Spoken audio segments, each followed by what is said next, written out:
Frankie and Tommy here. Previous episode's highlights start with John realizing the outfit ruined the whole damn vehicle. I liked the car till I got out with that fucking goofy outfit. That is every man seeing vacation photos and realizing the shorts were the real crime. Yeah, me too. I thought you would have been driving me around somewhere with that outfit on. Keith saw that outfit and assigned John the midnight airport pickup nobody survives emotionally. Dude, with that mask on, you better, better be careful. You see me coming in with that, you're like, oh fuck, he's hungry. That is how families describe Dad opening the fridge after everyone already cleaned the kitchen. I better tighten up my belt. Oh, yeah, brother, good to see you here today. What's shaking today? What's going on? Oh. Another great day, baby. Another great day. Yes, absolutely great day. Hey, we got a dude here, Johnny. You will not relate to him because the guy got rejected 40 times in 50 jobs. 40 rejections? I get ignored once and start calling my couch a wellness retreat. The guy's been trying to chase jobs. Daniel Siddiqui is joining us. It was fucking problem, dude. I get a fucking job thing. Well, that's why we're going to have some fun with him. Daniel Siddiqui is joining us. 50 jobs in 50 states. Meet the most traveled person, perhaps the most rejected person in the world as well, coming up this morning on the show. That intro has passport stamps, unpaid bills, and a hotel waffle eaten in silence. Oh, yeah. It almost sounds like he was trying. 50 and 50. 50 and 50 sounds tough until you realize even his luggage started saying, bro, pick a lane. Well, you know, so it's funny, brother. It's funny you say it because we're going to have a little fun today. What's going on, Whitaker? Good to see you there. Yes, I thought John was the Green Hornet. We all thought John was the Green Hornet. Well, so listen. That was my version of the GIMP from Pulp Fiction. John said Pulp Fiction, and every HR department in America stood up like church just ended. See me just like that? That's right. See me just like that? That fucking car's like the chest for me. Coming out of that chest, I'm putting somebody on that. I'm bending somebody over the fucking sawhorse. To all my Pulp Fiction fans, could you imagine if the Anderson like Archeo type? Hold on, my fucking thing fell. 1 second. Not going. That's my forearm protector right there. Only John turns mild desk discomfort into tactical gear. My elbow hurts, and I just complain publicly. Oh, yeah? Yeah, because otherwise my shit gets all fucking raspberry. Anyway. I didn't know you had gone to China. Yeah, we had to stop. It was quick. We had to stop in China because we couldn't fly. Okay. We needed to get to North Korea. We had to stop in China. That travel route sounds like the kind of layover where your phone starts praying in airplane mode. Oh, of course. Yeah. Such thing as a fucking plane coming from the U.S. Oh, there was this one that I had kind of taken, and he was a huge calf. He was a certain type of cow he was, and he was fucking massive. Yeah. They didn't know if they're going to let him be a bull or they ended up castrating him. Right, but he was fucking massive, you know, like the biggest one by probably 1.5 foot, like his back. So I called him Luther. You name a farm animal Luther, and now dinner comes with backstory and a ruined childhood. It was like after Lou Ferrigno. Oh, yeah, yes. And so when it came time to kill his fucker, when they were going to slaughter him. There it is. Cute cow story just got dragged behind the barn and handed everybody a therapy invoice. It was crazy. And I'd seen this plenty of times before. You know, they'd put him in this chute so he couldn't move. Yeah. And then, you know, if he was settled, they just left him there. But if he wasn't, people would kind of call him, and the fucking guy would take the pistol and he would literally draw an X, so the fur would make kind of you could see the X with the pistol. And he would fucking pop the middle of that X. And normally, dude, as soon as that fucking gun went off, the cow hit the ground. It was like one single thing. It happened so quickly. Yes. I was like, whoa, first time I saw that. And it didn't really faze me because the cow didn't even know what happened, right? Yeah, yes. Fucking Luther. Pow! Fucking standing there. Luther stayed up after that? I pull one back muscle sneezing and cancel my whole personality. Blood comes out and fucking starts running down his face. He's licking his blood. He's licking it, and you can see he's starting to get uncomfortable. Now he's starting to move. Fucking pow. It took like 4 shots to put him down. Murphy. Holding parts. Yeah. And dude, this thing was fucking powerful, at least for a 10-year-old or 11-year-old. And he tells me, he says, he took me out and showed me how. He goes, if I give this to you, you have to promise me one thing. You cannot shoot this straight up in the air to see how far it goes. That warning has raised every dumb boy alive. Tell us not to do it, now it's the mission. Because it'll go out of sight, and then it'll come down, and if it gets you, it'll be the end. Oh! He goes, but if you do this, Because he knew I was going to. Yeah. Because if you do this, if you make this mistake, whatever you do, yes, do not run. Oh, yeah. Yeah. Because there will be some bit of wind that will move it off track. And if you run that direction, you have a much better chance if you just stand still. Oh, yeah. I never thought. Right. Because you shoot it up, the wind's going to take it off course. It's not going to fall directly down. Yeah. He goes, and even if there's no wind, you didn't put it up straight perfect. Yeah. It's not going to come back. I love so, it. Of course, what do? You know, the next, as soon as he leaves, I run out the fucking field and fucking me on flight, fucking boom, shoot that fucker. And so there it goes like, oh, fuck, you can't see. My buddy just fucking flips out. So I was just gonna say, we start running. I'm like, no. I probably didn't tell him don't run, you know. And I'll be fucking damned, dude. This thing came down probably 4 or 5 feet from it. Oh shit. Yeah, probably went that deep into fucking in like a hard fucking field. Like it hadn't been tilled. You've never seen two fucking guys smile as much as when they're talking about a big black cock as those two motherfuckers. If this kind of stupid makes your morning better, watch the previous episode. The full show is up next.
Today we're talking about why comfort is aging you faster than your birthday candles, and why the answer is not another supplement, another app, or another wellness routine. It's friction. It's challenge. It's doing the hard thing before your body starts filing retirement paperwork without your permission. Only on Mornings in the Lab.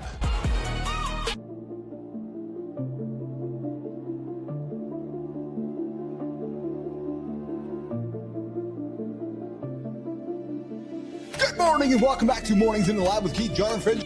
Your live morning show for real talk, motivating content, and big conversations. Come hit the like, come hit the subscribe, and come jump into the comments. Another great day, baby. Yes, absolutely great day.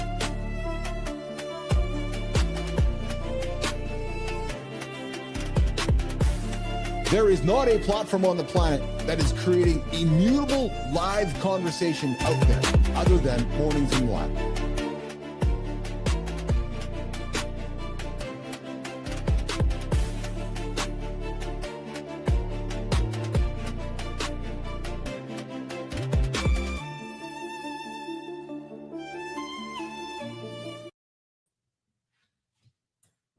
Oh, I guess the music stopped. Hey, look, nobody is saying you need to move into a cave, wrestle a bear, just drink some rainwater out of your shoes. But if every day is soft, maybe it's predictable, maybe it's friction-free, maybe your body starts adapting to the weakness, and maybe, just maybe, your mind starts adapting to the laziness. And then eventually your ambition starts asking for a blanket, and then that warm glass of mediocrity. Well, hey, today, we're going to go after that regular, comfortable routine that's quietly turning grown men into couch ornaments. But nation, you know how it goes. But first, good morning and welcome back to Mornings in the Lab with Keith, John, and Friends, your live morning show for the generation that we call X. Your live morning experience for motivating content, entertaining conversation, and some little bit of help to get your day off the couch with a little bit of public and accountability with some excuses that, well, content that just make you feel uncomfortable along the way. Hey, just a reminder, guys, this is an X-rated experience.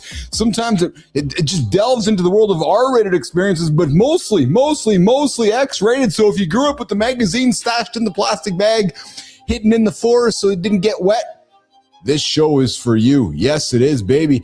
And hey, if you are listening without headphones on, yeah, put the Parents, put your headphones on. Tell the kids to stick around because we are going to entertain and educate the kids today. Hey, we got the daily poll over on mornings.live. Yep, mornings.live's got the poll here today. Looks like Kai got onto the internet. Hey, Kai.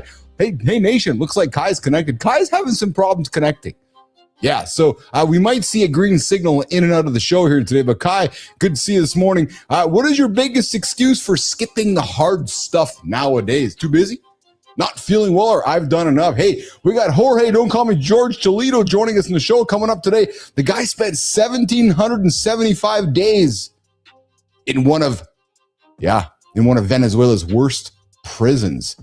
Boom, coming up. Craziness, man. I'm looking forward to that conversation with Jorge, don't call me George Toledo, or it's George, don't call me Jorge. I don't know, but Mr. Toledo is joining us this morning on the show.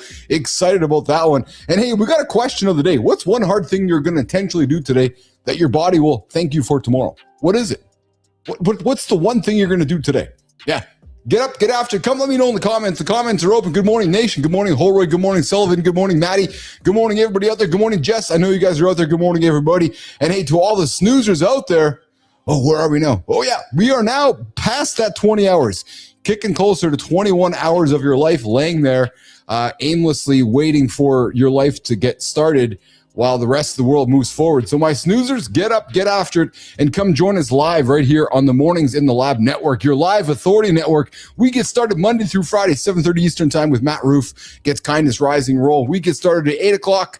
And then, of course, on Wednesdays, we got What the Truck. We got Cheryl Whitaker. Thursdays, we got Jason Hewlett Show. And, of course, on Tuesdays, we have tomorrow. Hey, tomorrow, we got Thoughts and Coffee with Sarah Barnes Humphrey from the Supply Chain. Yes. Hey, we got a lot of fun stuff on the show here today. Looking forward to today's conversation. I'm going to have a little sip of my morning coffee. Oh, yeah. You know, Jimmy, every now and then, you just love that little sip, eh? Just love that sip while I'm enjoying it this morning. You know what I'm not enjoying this morning? I got to tell you. I'm not enjoying reflecting on the anniversary of Chris Cornell's death. Yeah, I saw that. I'm gonna talk about it with Johnny when he arrives in a few moments here. But I was just kind of scrolling through the news this morning, and I was like, "Oh man, dude, we lost a legend, Chris Cornell, a number of years back. Sadness.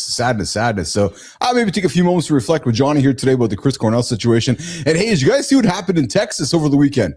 Yeah, it looks like it's going to be a plane show here today, Jimmy. Yeah, we got a few planes on the agenda, and it's craziness. Yes, everybody survived. And how about what happened Saturday night on Netflix? Did you guys watch what happened Saturday night on Netflix? I did. Yeah, and it was over. That's all I'm going to say.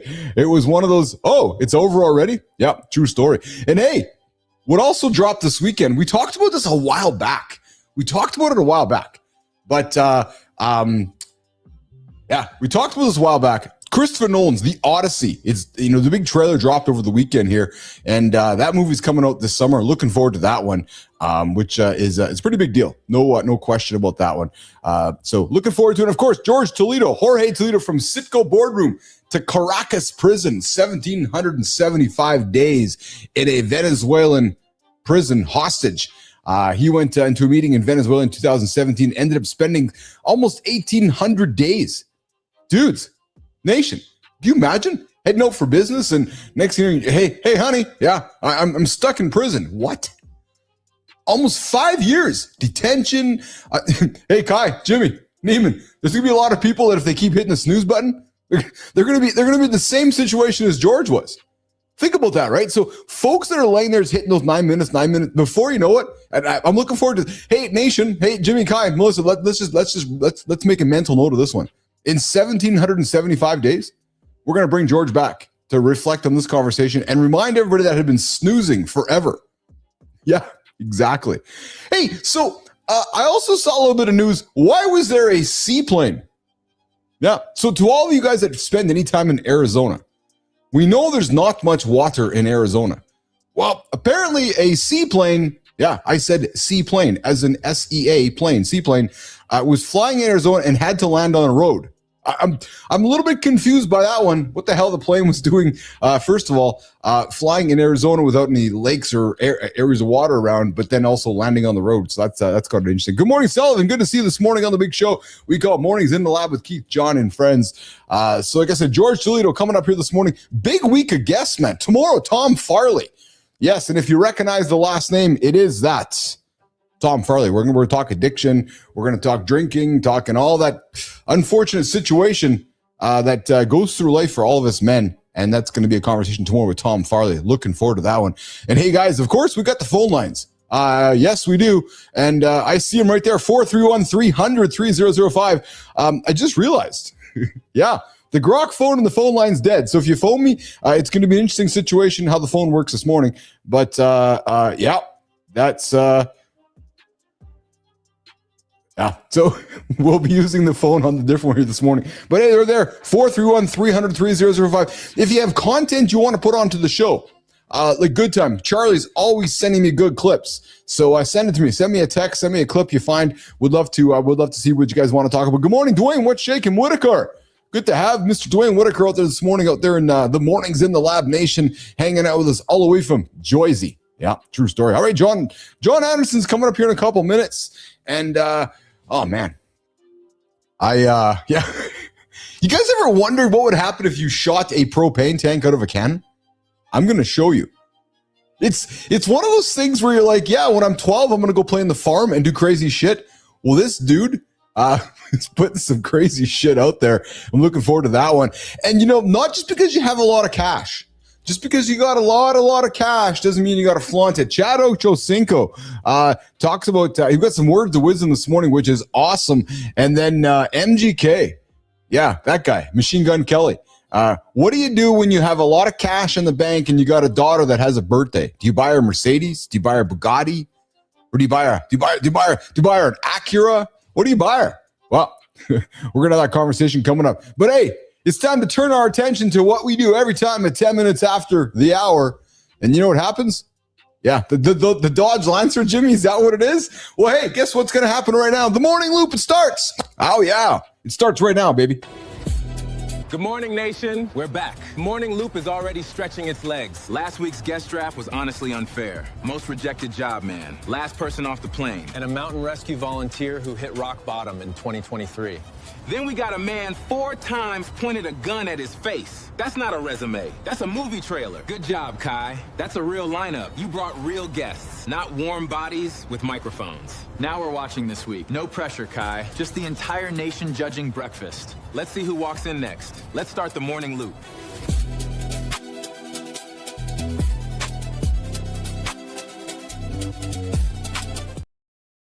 I got something fun I'm going to put on the table about 8:30 this morning. I'm sorry, about 9:30 this morning. Live streaming is growing up, and most people still think it's a toy. Yes. A lot of people still think, so I don't want to paint a broad brush. I'm just going to take a light brush. A lot of people still think that live streaming is just someone yelling into a webcam like I do every single morning. Reacting to comments and hoping the internet behaves for 45 seconds. But I got to tell you guys, the medium this medium is growing up. The winners are building real formats like we're doing, recurring segments, audience habits, trust structure, and most people still live streaming like a toy. I don't want to go live. I got that conversation dropping at about 9:30 this morning during the morning focus. We are going to get into a little bit of a monologue this morning. Okay, let's get the show on the road. Good morning from Russia. Yes. Oh, yes. Hey, so do we think he's actually from Russia? So, Jimmy, how do you say that guy's name? It's Bakhnom Komai something. I don't know. So I want to postulate for a moment. Do we think he's from Russia? Because I'm going to be the person that go on the record to say, I don't mind that he's from Russia. Dude, if you're from Russia, that's awesome. Fuck, welcome to the show. If you're from Russia, we'd love to have you join the show with myself and, that guy over there. Jimmy, I see him in the distance. Is he from Russia? What's his name? John Anderson.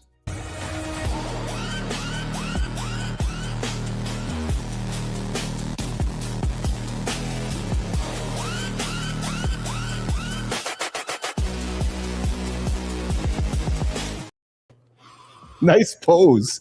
Borderline not paying attention. The IROC didn't interest you. Did it interest you? No, I loved your pose. Come on, man. Jesus Christ. My cousin had an IROC just like that. Yeah, the old school IROC. Yeah, I mean, if you had a fucking mullet, and or maybe better if you had no hair up here and you had a fucking had a ponytail where you're going to be in 20 years, that IROC was perfect. Yeah, exactly. Do you remember when Smokey and the Bandit came out and changed the men forever because the Trans Am? Remember it was like the Trans Am, and it was Burt Reynolds and Sally Field, and that car, it changed men in North America, dude, for the longest time, the Trans Am. Remember that black with the Firebird on the front there? Yeah, but I agree 100%, but are you comparing an IROC to a Trans Am? No, I'm taking it back to fucking, the IROC was okay, good. I was going to say, because Jesus Christ, that funny farm really got a hold of you, didn't it? Dude, we both know the IROC was like the poor cousin. It was like, okay, we got to try to reinvent the Trans Am 1,000 years later. Let's make the Chevy IROC. What the fuck was that? I don't even know where the IROC came from. It was I know. It was like Camaro, there was Chevelle, there was all these really fucking cool, I guess you'd say 60s and 70s. Oh, you're right. Yeah. And where the fuck that thing came from? I think their goddamn, car designer was on a bad fucking trip or something. Oh, then all of a sudden, IROC. You're like, what? What is that? Dude, how was your weekend? I know you had some company. How was it? It was good. A lot of relaxation, which was really nice. Oh, that's nice. Yeah, just hanging out and chatting and company and conversation, so to speak. Yeah, my buddy is unfortunately going through a separation. Oh, I'm sorry. Yeah, and it just fucking hit too. Oh, like just hit him kind of thing, like mentally, you mean? Like it was one of those, like kind of like waking up going, oh, my life is now different? Yeah, but I mean, it all hit like fucking bam. Right? I mean, it was like not like it hit him. The whole thing just happened. Oh, no shit. So you're correct. It just hit him because it just happened. Oh, yeah. Good morning, Scrappy and Storytelling. Hey, guys, it's been a hot minute. I was definitely a Trans Am guy. That's funny. And then, yes, we got the guy from Russia. Oh, no, it's Sullivan. I don't know if you should be admitting that, dude. I don't know that that's a positive thing. Oh, who's that Scap Iron Storytelling? I'm having a Scrap Iron Storytelling. I'm trying to, I can't recognize the image. Oh, no, he's a Trans Am guy. We can deal with that. Yeah. Oh, yeah. I thought it was an IROC guy. I was like, no. Hey, Sullivan, we love you, but you can't be the IROC guy. No, we only like Trans Am. Sullivan stays an IROC guy? Jesus Christ, what's wrong with you, Sullivan? Fuck. Oh my god. So your buddy, like, as in just hit oh man, that's fucking tough. Yeah, like that's a fresh wound opening, eh? Well, so here, let me ask you. So as his buddy, as his brother, did you just use your ears, ask questions, just listen? I'm thinking. I mean, he needed to talk. Yeah. So I just kind of, and he was like, it was he was even contemplating if he should come. I'm like, look, dude, what are you gonna do? You're gonna fucking sit at home and do this? You're gonna just sit with people that love you and do this? Yeah, totally. You know, and he just didn't want to be a downer because he knew what the space he was in. Yes. You know? So yes. we trained a bunch, and you know, but you know, he just, the more he talked, I was able to actually pick some stuff out, and, you know, say, look, dude, I don't know if you saw this, but you should probably be paying closer attention to this, because this, you know, in 4 years from now is going to be a fucking massive issue. Yeah. Yes. And so we had a lot of conversations about this, that, and the other, and he knows, but it just, at this point, it doesn't matter. You know what I mean? I do. Yeah, I do. How's he dealing with the whole thing financially, Johnny? Or is it not really anything he's really concerned about? They weren't married, so. Okay. Oh, okay. Gotcha. Yeah. More of his mental thing, eh? For him. Yeah, this was a full blown emotional thing. Yeah, I got you. He was. I mean, he's one of them dudes that, admittedly, you know, he likes to be in relationships. He doesn't like to be single. Oh yes, we've spoken about this before. Yep. I get you. So yeah, so he was struggling for sure, but it gave us a lot of downtime. Yeah, there you go. Hey, coming up, George or Jorge Toledo. It's either George or Jorge. We're going to ask him in a couple minutes. Johnny, the guy goes to Venezuela for business, I'm assuming. He gets stuck in prison for 5 years. 1,775 days in a political prison in Venezuela. I can't imagine what that was like. We're gonna have that conversation with George Jorge Toledo coming up in a few moments. Is there some rumbling about trying to take fucking Venezuela as part of the U.S.? Yes. Yes. Dude, if that's not a fucking perfect plan. Well, sure it is. I mean, it's like just like anything else. You gotta beat the shit out of somebody before you can, you know, 100%. ask them to be a part of what you're doing. All right, so let me not going to willingly do it. You got to beat them down first. Let me postulate for a moment, my brother. I was having a conversation yesterday with some family. So it's I don't know, man. As I sit back here, it's pretty clear to me to see the future right now, and it actually kind of started all coming into shape last week. Obviously, the administration was in China last week doing their big summit, their big visit. It's clear to me now. Good morning, Rico. It's clear to me now that we're number 2 in the world after what happened last week. There's no question China's number 1. Let's just put that on the table. Nobody assumes it's true. China's number 1 in the world. So America's waking up going, holy shit, we got to get ourselves sorted out. To do that, all right, let's go grab some Venezuela. All right, let's go take some Cuba, because Cuba has no oil left, Johnny. Let's go grab some Cuba. And let's go grab a little bit of Canada and Alberta, because there's some oil up there. So because if you're going to and listen, I don't disagree. If you're going to compete in the world economy going the next 50 years with China growing at the rate they're growing, dude, I got no problem economically tying together here. I'm just putting it out there. Good morning, former DI agent. I had some conversation with myself and Johnny this morning. So that's my prediction. True story.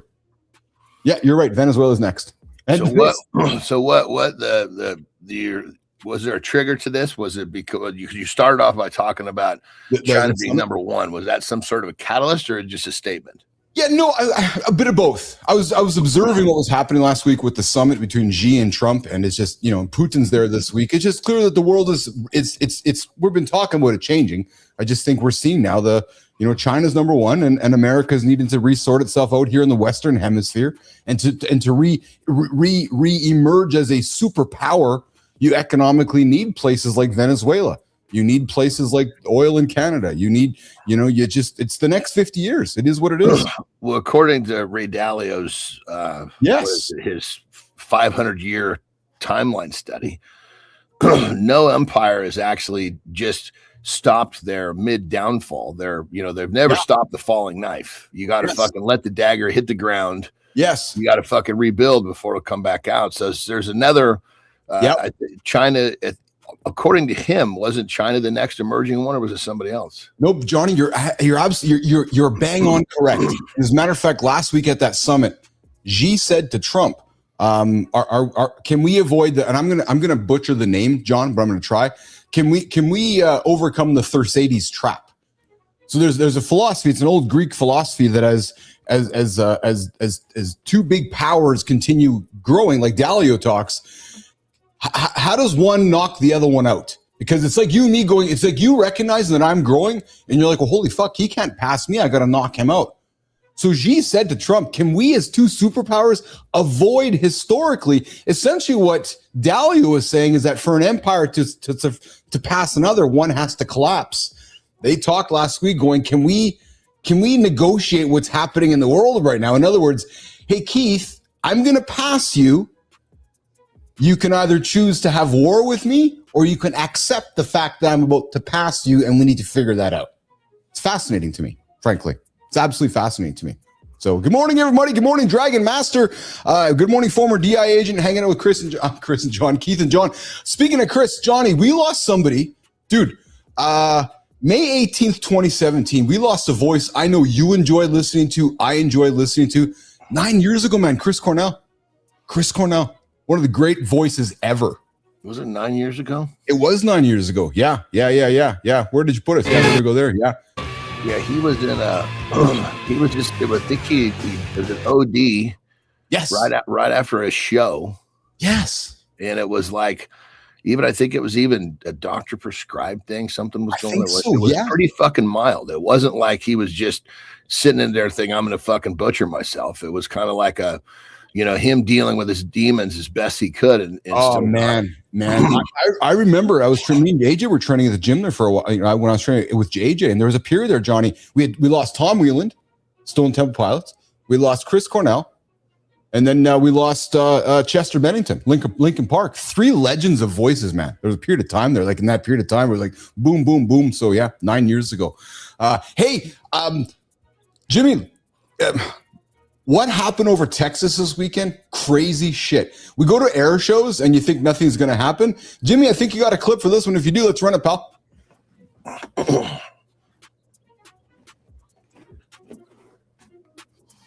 No? All right.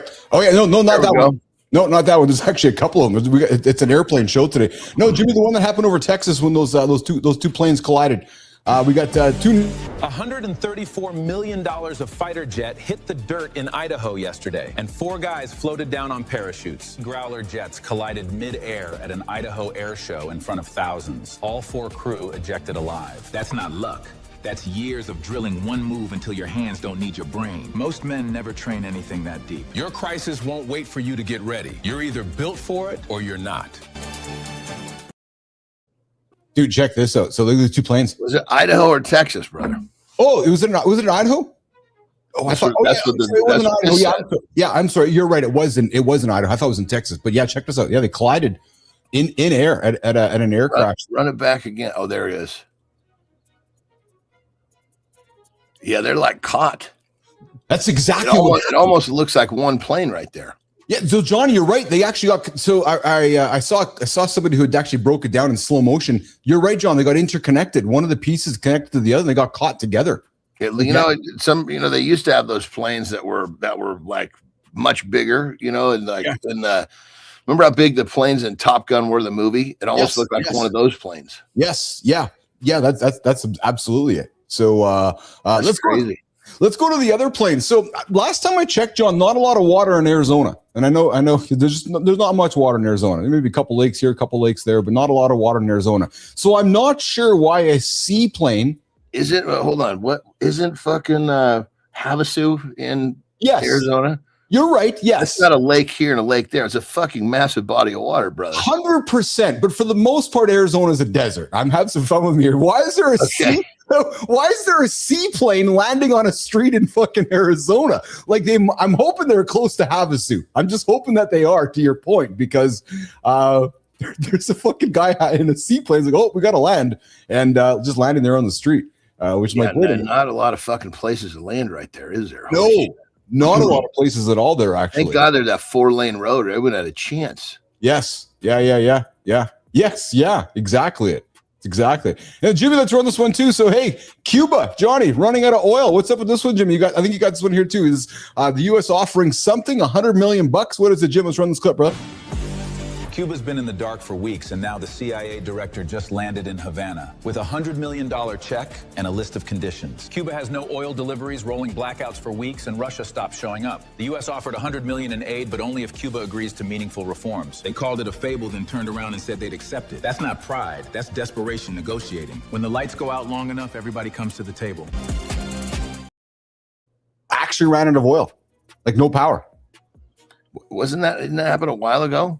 Well, so I told you they were about to run out. Yeah, they're out now. So they are. And there's nations now looking to use coal and so forth to create power. So again, I kind of wanted to throw it on the table because we've been talking about just the changing all world. These rumblings of the energy shortage. Yes, I figured it was going to pop up already, but it hasn't. No. I think as we go through the summer months, we're going to start seeing some craziness happening. Speaking of craziness happening, as you were hanging out with your buddy on the weekend, although what was our remember he was telling how you feed the public, you bash them with it till they're just about fucking don't care, then you step back, and then you double down. So right now they're stepping back. Yeah, they're stepping back, exactly. And then when they come full force with it, like, oh fuck, we heard of this 2 months ago, god damn it, and then we just accept it. Oh man, coming up, George Toledo, 5 years inside two of Venezuela's worst political prisons. Hanging out with myself and John in a few moments, but before we do that, hey Anderson, I do not expect you to have watched what happened on Saturday. I was working and I just threw the TV on because I knew it was happening to be on, but Rousey fought Carano on my buddy likes to fight, so we watched the fights. Did you watch it? I didn't make it up to the last one though. Well, you didn't, dude. It was I only need to stay awake for 17 more seconds, but what? So 17 seconds. That's so I the fight started. I put my head back on the pillow on the couch and it was over. I was like, oh, okay, that was done. Well, so remember when Rousey went when she was undefeated and she lost, right? Yes. Went into this fucking brutal depression, right? Yes. And just had all sorts of trouble with, anyway, got over it, went to the WWE, realized, okay, there's an entertainment value here. Let's just keep making money. Yes. But when you watch her, like when she wins, it's almost like you can see this relief because, here's this female who had this side of her that was just this ultra Olympic competitor. Yeah. Undefeated. Yes. Went through this brutal depression. I mean, who knows if you ever get out of something like that right away. Yeah.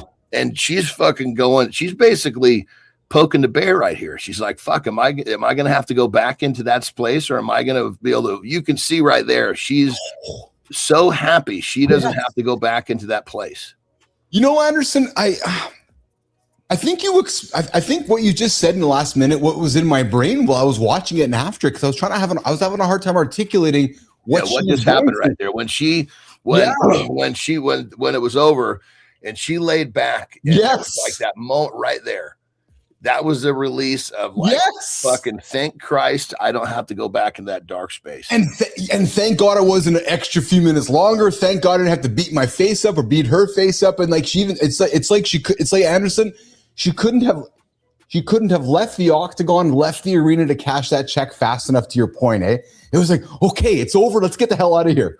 And then how about the Diaz fight? All that blood, dude. I was like, that was nasty. Did you watch that one?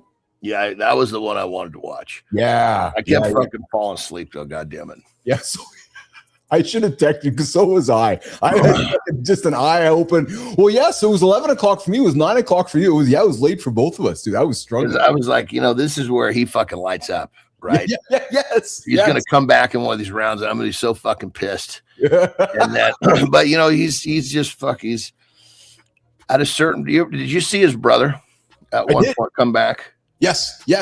And, there's a certain point where that thing is just no longer there. Well, it's funny you said it because you wonder if that's going to happen in July because they made the announcement during the night with McGregor coming back in July.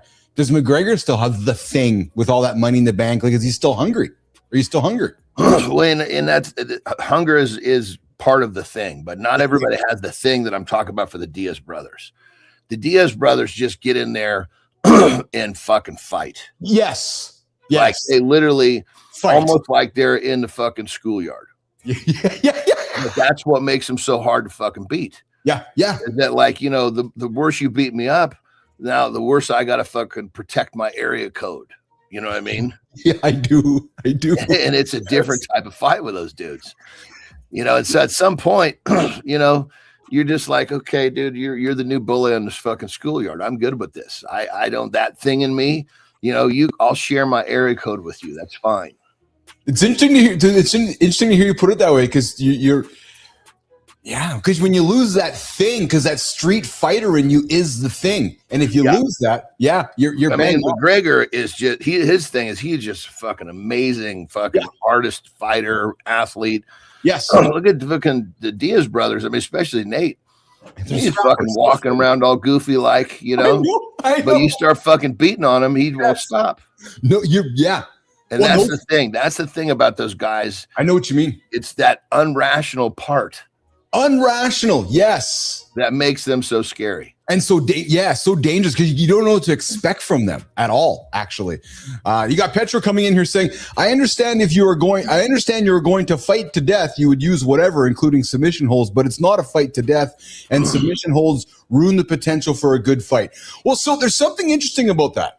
Right, so you've been in the ring, Johnny, and you've been in this world, like submission, right? Like, you know, did we ruin a good fight because it was a submission hold? Well, it depends on, you have to determine what kind of fight you're talking about. Yeah, well, that's exactly it, isn't it? I mean, if it's a no holds barred fight, then anything goes. Yeah. Yep. Yeah, Mike, I see you. I like the Bree brand, Mr. Mike. Yes, Nick Diaz is on. You know what you're talking about, but you don't know what to expect from that type of fighter. Yeah. Actually, if you flip it around, you do know what to expect.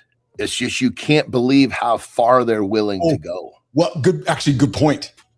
Yes, that's a good point. This guy's willing to go further than me. Yeah. If we both get caught up in the same shitstorm, he'll go further than I would. That's what's fucking irrational.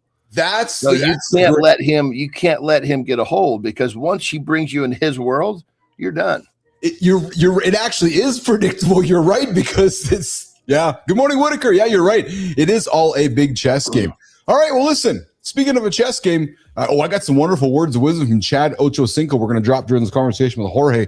But let's put that on the table. Let's get Sophia Grant, George, Jorge Toledo, myself, John Anderson. Let's get a conversation going here. The guy spent 1,775 days in prison in one of Venezuela's worst political prisons. Jimmy, Sophia, let's get the conversation started this morning on Mornings in the Lab with Keith, John, and friends.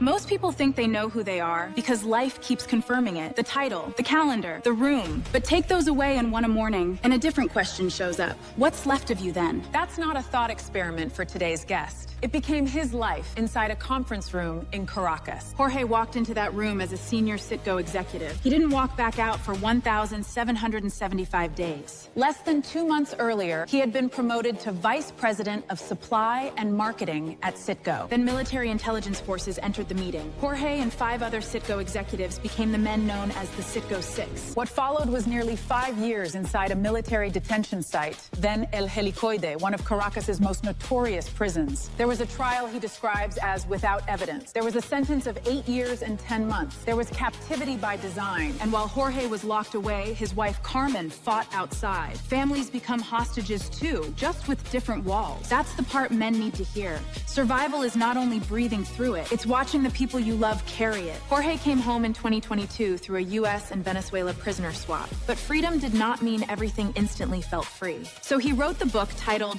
1,775 Days of Captivity, Survival, and Growth, to show what that time taught him. Today, he speaks about leadership, mindset, family, spirituality, and what adversity reveals when everything comfortable gets taken away. Jorge, welcome to Mornings in the Lab. We're honored to have this conversation with you today. The guy walked into a Venezuelan prison. Yeah. Didn't leave after 5 years. He was stuck there. Let's bring him in. Jorge, George Toledo this morning on Mornings in the Lab. What's up, George? Is it Jorge? Is it George? What is it? Tell me right now. Whatever is easier for you, my friend. Well, so I've had friends that were both. I've had Jorge's and I've had George's. So I was like, I'm not sure what to call you today, so I'll call you Jorge. Don't call me George. George, don't call me Jorge Toledo. I'm happy with George or Jorge. That's perfect. Oh, we're happy you're here after spending 1,775 days in prison. Yeah, it has been a journey, but I think the most relevant one, besides from the experience standpoint, besides spending 5 years in a dungeon with being tortured physically and psychologically, is how to manage to survive such these harsh conditions, and that's, I think, is the core of my message in my book.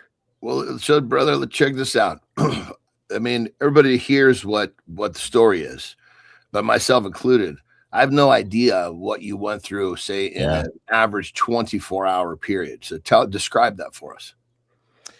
Well, first of all, the location. So I was sent into a dungeon, literally a dungeon, underground, no fresh air.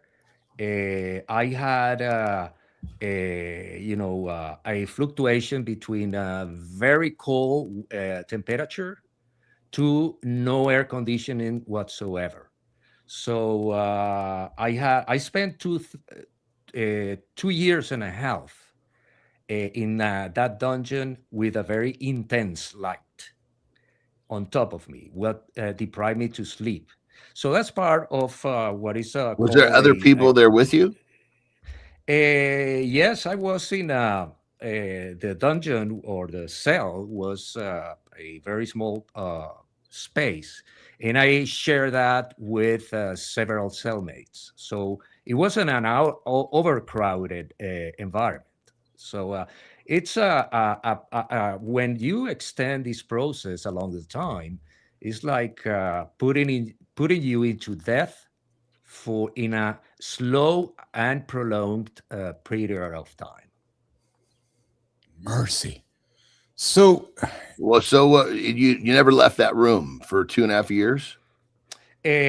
I was moved to different cells within the same conditions. The reason was, first of all, I was imprisoned with other 5 colleagues by the intelligence military agency of Venezuela, and I was sent to a maximum security prison. So I was an executive of an oil company, so why in a maximum security prison? So, but their strategy was to split us out. They didn't want us to have communication because we were isolated. We didn't have any communication with our families, nor with the attorneys by several months. So that is what is called a forced disappearance by the Rome Statute of International Criminal Law. So I was moved to different cells, some of them in isolation, which was a 2 meter by 1 meter type of space. Wow. Like 10 by 6 feet, without a bathroom, without air. So what would you do? I mean, did when you had to take a piss or a dump, you just went to the corner? Okay, that was a very good question. So we were supposed, while in isolation, to be allowed to go to the restroom once a day by about 10 minutes. But sometimes that didn't happen. So the guards gave me there was a 5-liter bottle of water, or bottled water, empty, plastic. So, and I that's my where I did my urination, and plastic bags to defecate. So, and this situation, by 2 or 3 days, can you imagine a 2 meter by 1 meter closed cell with feces and urine deposited there? So it was, a very extreme. What would they allow? What would they give you to eat on a daily basis? Well, that was part of the psychological and physical torture. So I bet. the diet was very short in calories, and mainly starches or carbohydrates. So I had a little portion of rice or pasta and some oil on top of that with, some fats. But I, in my, recollection on the number of calories that I was intaking in a daily basis, it was not even reaching 500 calories per day. I was gonna say it sounds like a sub 500 calorie a day diet, which fucking brutal So, after a couple days, let alone a couple years. let me tell you what happened in 10 months. In 10 months, I reached 100 pounds of weight. Oh fuck! Wow. So What were you? What were you at? Yeah, what did you when they got you when you checked you in? How much were you? I was 181, 82. That was Oh my god! my weight. Almost half your body weight. Yeah. So I was in starvation. Well, I prior to my detention, I spent several years running marathons.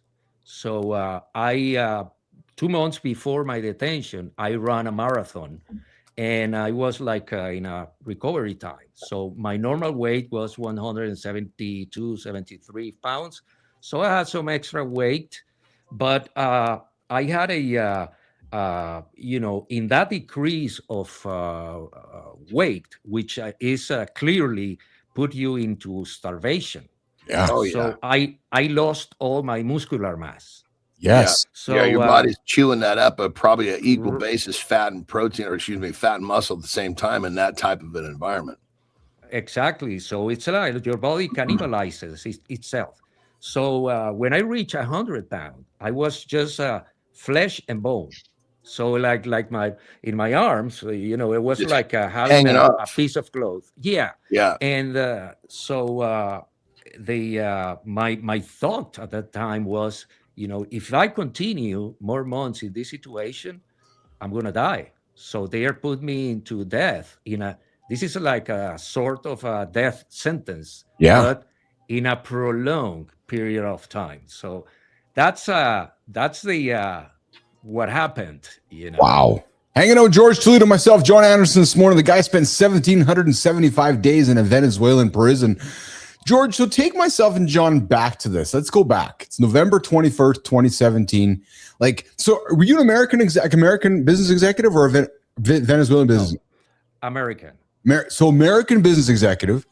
You end up in Caracas.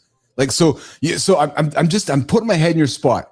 Put your suit on, you're going to a business meeting like you've done so many times. You walk into a conference room in Caracas. By the time the meeting's over, what are you in handcuffs? You escorted out, and then you're going to prison. So take us through going to the meeting and how you end up leaving the meeting, going to prison. Well, that was a week before Thanksgiving at that time. Yeah. So and I got I was summoned to a meeting in Caracas without any clear agenda. It's something a couple of days meeting. So since I was the head of the supply and marketing group, I had under my organization had the responsibility of the crude oil supply to our refineries in the U.S. from Venezuela. So in some way, I said, they are asking for the executive. They are not asking for the managers or the traders. But anyways, so when I landed in Venezuela, and they shared with me and the rest of the team of executives the agenda, I realized that, they were going to discuss financial and legal items. There's no supply. I'm the guy responsible for the organizations to bring in crude oil to the refineries and taking the products to the market. So the meeting started, and then we were requested to stay one more day. So I arrived on the meeting started on the 20th, and then we were asked to stay until the 21st. So we had meetings during the morning, and exactly by 10 in the morning, in the midst of the meeting, a group of about 20 guards covered with, armored vests, their head covered, and with long weapons, erupted into the meeting room, asking for the Citgo executives, and they very respectfully, they moved us to an empty room next to the meeting room, and they informed us that we were detained without any warrant, without an order of the court. Not even they shared initially the reason of the detention. So we were wearing, suit and ties, and we were handcuffed on the back, and we were put in their vehicles and taken us to this maximum security prison. So that is when what I mean the torture started, because I was handcuffed in the back, and we were put in a small room sitting on the floor until the following day. So obviously, I was the whole time handcuffed. The whole time. The whole time, and I spent the night. So I spent the night of the 21st, handcuffed, sitting on the floor, and it was a very strong pain that I was feeling, not only in my joints, just to be in that position for long hours. It's because the handcuffs has some sort of lock that once they put it, that locked their position. So because when you move into your fucking wrist like a motherfucker. Yeah, well, I was bleeding in my wrist, but since I was a marathon runner, I was used to drink a lot of water, so I needed to go to the bathroom and pee. Yeah. Hey man, I asked the guard, I need your help, to stand up because my joints are killing me. So he said, figure it out and go to the bathroom. So and then after long minutes, I was able to stand up, and I was handcuffed in the back. And I saw the guy, and I said, "Hey, man, you have to help me, because otherwise I'm going to pee on my pants. So you need to help me to take out my friend and help me to pee." So he was so gracious to handcuff me on the front, just to be able to, God, that must have felt so much better, though. Holy shit. And then, once I finished, and let me tell you, to manipulate, my penis to, pee in that condition was very hard, although I was handcuffed on the front. So, and then when I finished, I was put back and at the same position, sitting on the floor. So that was the welcome reception for us in this maximum security prison. Murphy, I'm taking it all in and listening, because I can't. So that sounds. What is it that triggered this whole fucking thing? Yeah. Well, that is was part of a long time learning curve, because the following day, on the 22nd, we were taken to the courthouse, and then we said, "Man, we're going to know why we are here, because that was crazy. It should be a mistake." So we were taken to the courthouse, and there was a hearing to present us to court, and there was a prosecutor, and they said, that we were incurred into a corruption activities. Said, well, but you have to show evidence. So they presented cases of corruption, embezzlement, racketeering, and things like that without any evidence. It was just the indictment. It was a document. So we were assigned attorneys at that time for that hearing, and they said, well, there's no evidence. There should be an investigation carried out to see whether there's evidence or not. So the response of the judge at that time was, if that is a situation, we need to carry out an investigation. While the investigation is running, these gentlemen are going to be in prison, because since they are Americans, there's a high risk of having them leaving the country because they are foreigners in some way. So, and we were sent to prison, just waiting for that investigation.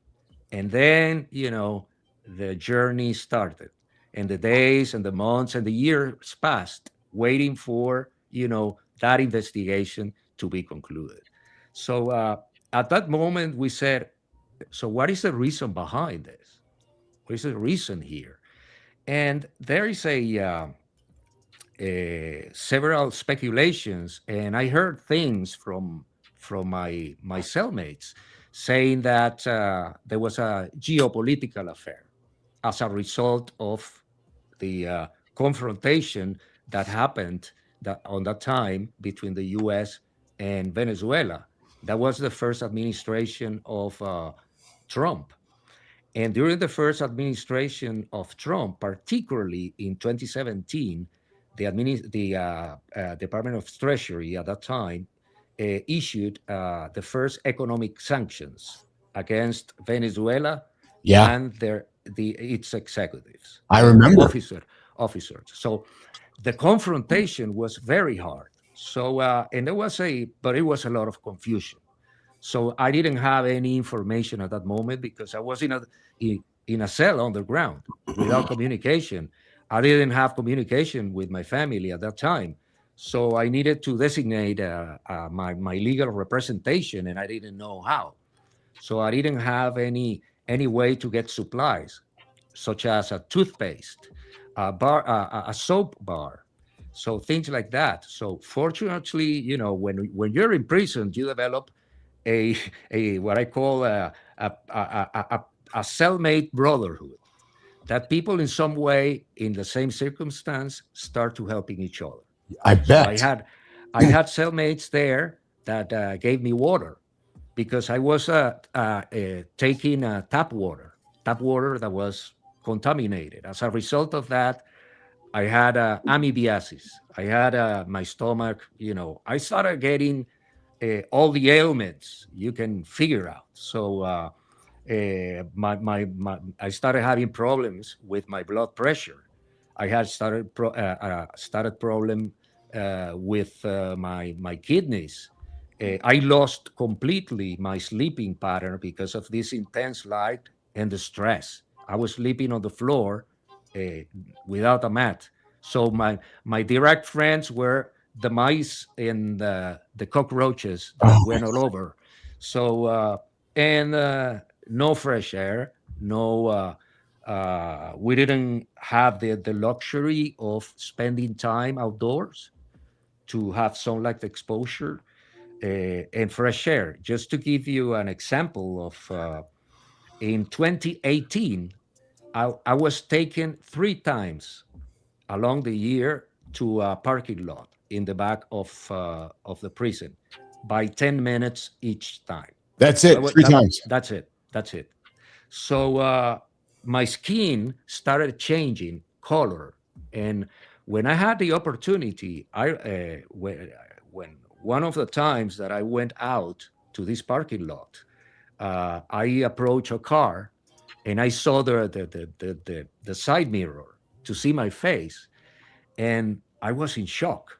The color of my skin was gray, so I looked like an alien, and said, if this situation extends in time, I'm not sure if I am going to survive, because there was the uncertainty of not knowing what was going on with us and the reason behind our detention, and even the possibility of being released at some point in time. What an incredible story we're hearing right now with our guest, George Toledo, myself, and John Anderson. The guy spent 1,775 days in prison.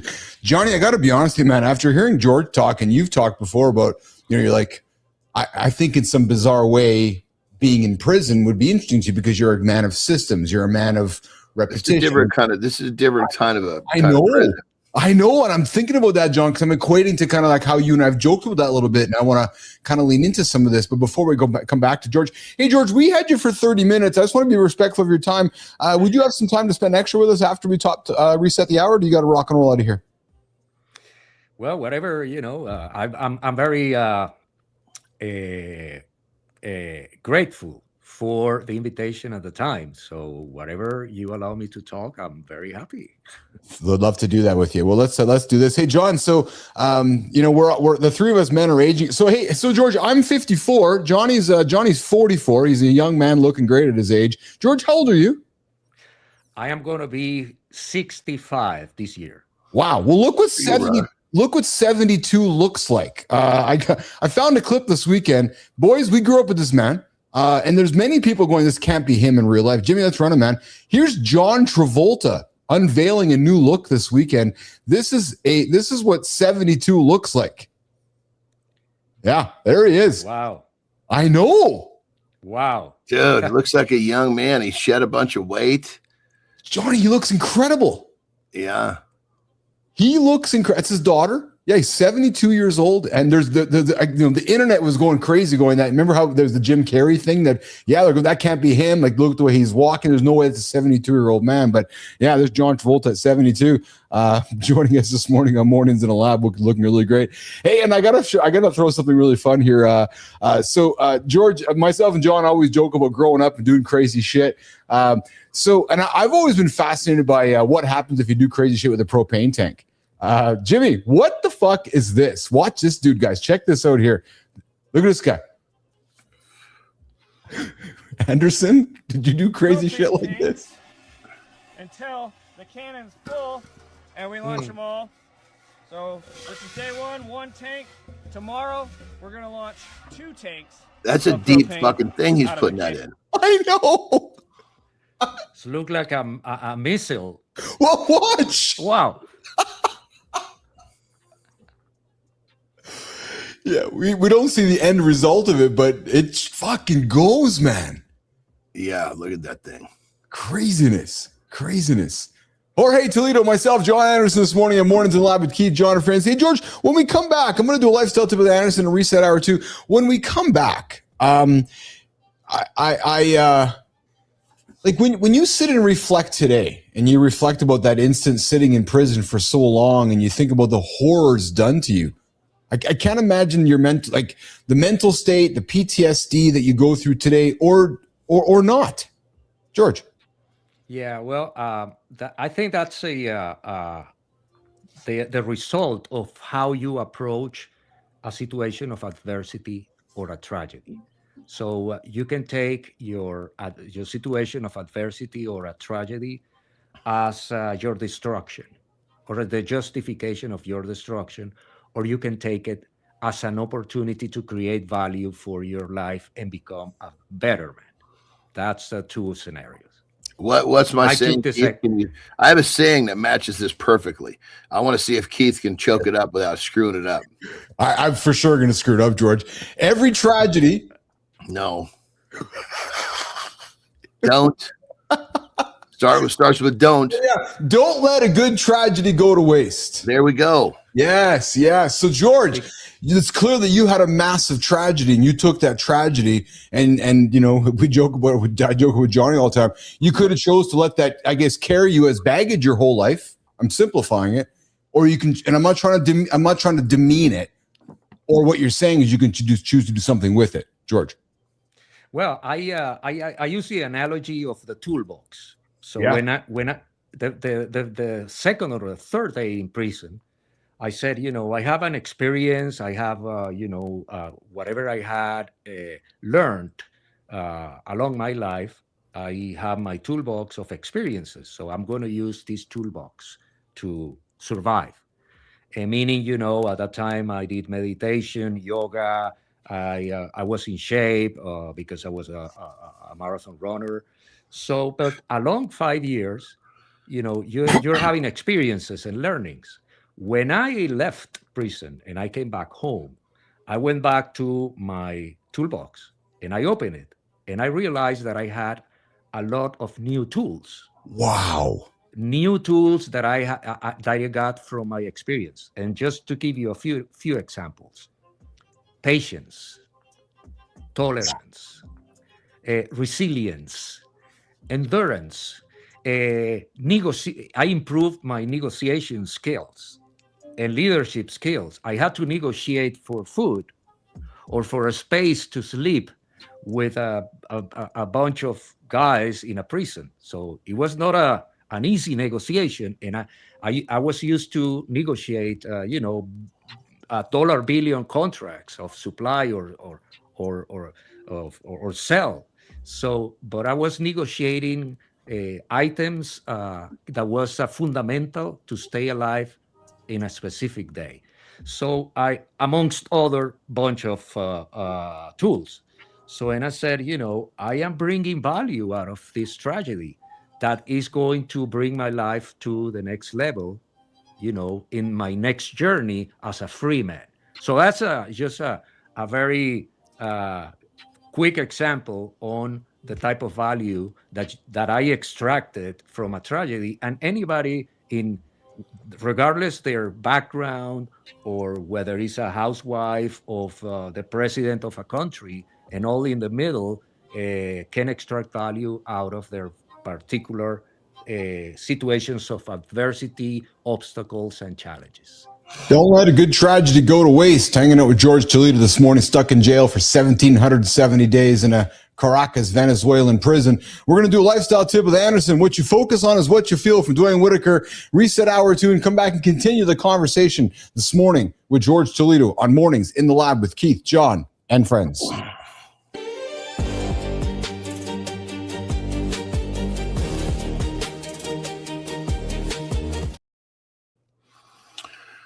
All right, lifestyle tip. We've been kind of focusing on having you guys ask yourselves questions, and I just cannot veer away from our guest this morning, Jorge. He's got a pretty amazing story, and takes one of my favorite sayings and I mean put it to the fullest. So here's the questions. There's going to be kind of. I guess it's going to be kind of more than one question I want you to ask yourself. I guess the first one just coming out of the gate to ask is simple, a little easier to digest is, are you taking your life for granted? Because here was a guy who, he was in a boardroom. He was in a suit. He was, highly successful dude. Next thing you know, he's doesn't have a clue why. And he's in prison, in a prison that we all will see on movies. And all just in one little quick swoop. So, not to say that I'm not trying to scare anybody, but life can shift. You're probably not going to get put into prison like that, but God knows, maybe someone can pass. Maybe you could become ill. Are you taking your life for granted? There's so much to be grateful for. So many worse things could happen. So that's the first question. Question 2 happens to all of us. We all get kicked in the nuts.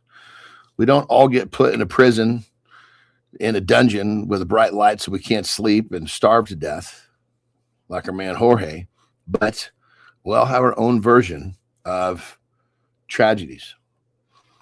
So the second question is, are you letting a perfectly good tragedy go to waste? Because that tragedy, just like Jorge explained, he lived through, gave him a greater set of skills to negotiate the rest of his life. His toolbox expanded. And I know this is just kind of me sitting here rambling, but these are 2 pretty intense questions. If you really, really think about these have the massive ability to change your perspective. And that change of perspective can change your life. It's just that quick. So question 1, are you taking your current life for granted? Question 2, we've all got them. Are you using your tragedies to better your life? Rock and roll.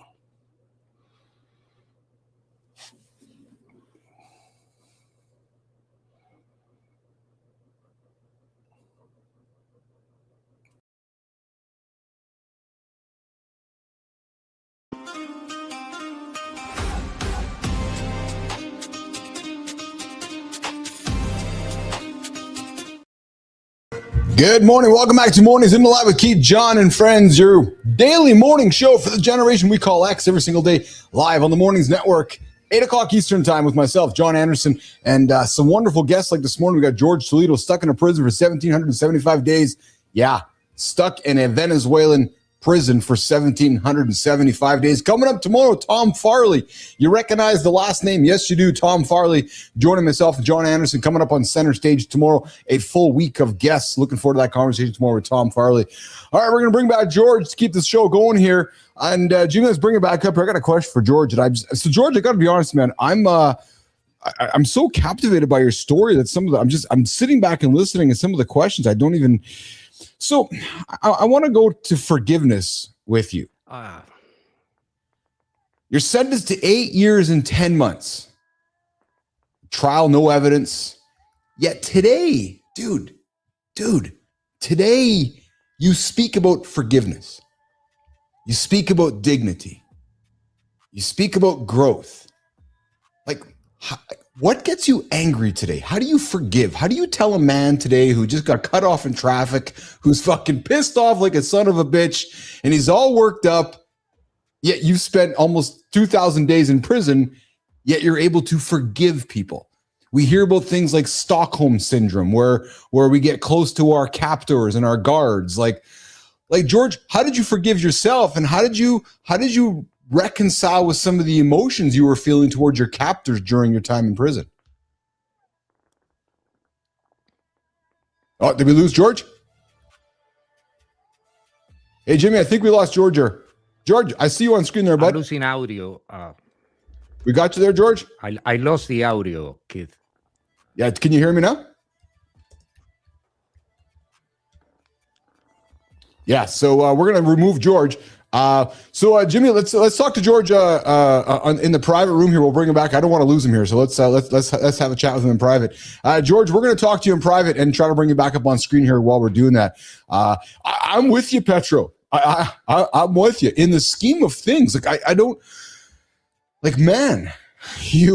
This idea of forgiveness is fascinating to me. And I had Melissa. We had a gentleman on Live and Live with Keith Billis a few years back, also stuck in a prison in Venezuela. I think his name was Jorge as well. And I know we spoke with him about forgiveness. And I sit back here and I can't rack my head around how you do forgiveness when you're put in prison for almost 2,000 days.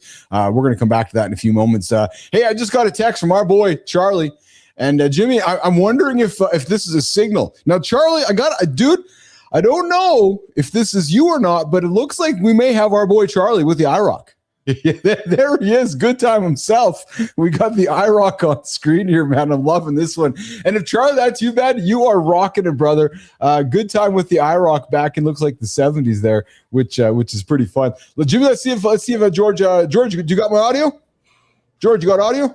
Yes, I got it. Awesome. Hey, Johnny, let's put it back on the screen here. Hey, we have Good Time, one of our regulars. Johnny, there's Good Time with his IROC. So we know where Charlie, so there's... You got a mullet too? It looks like he's got a mullet too.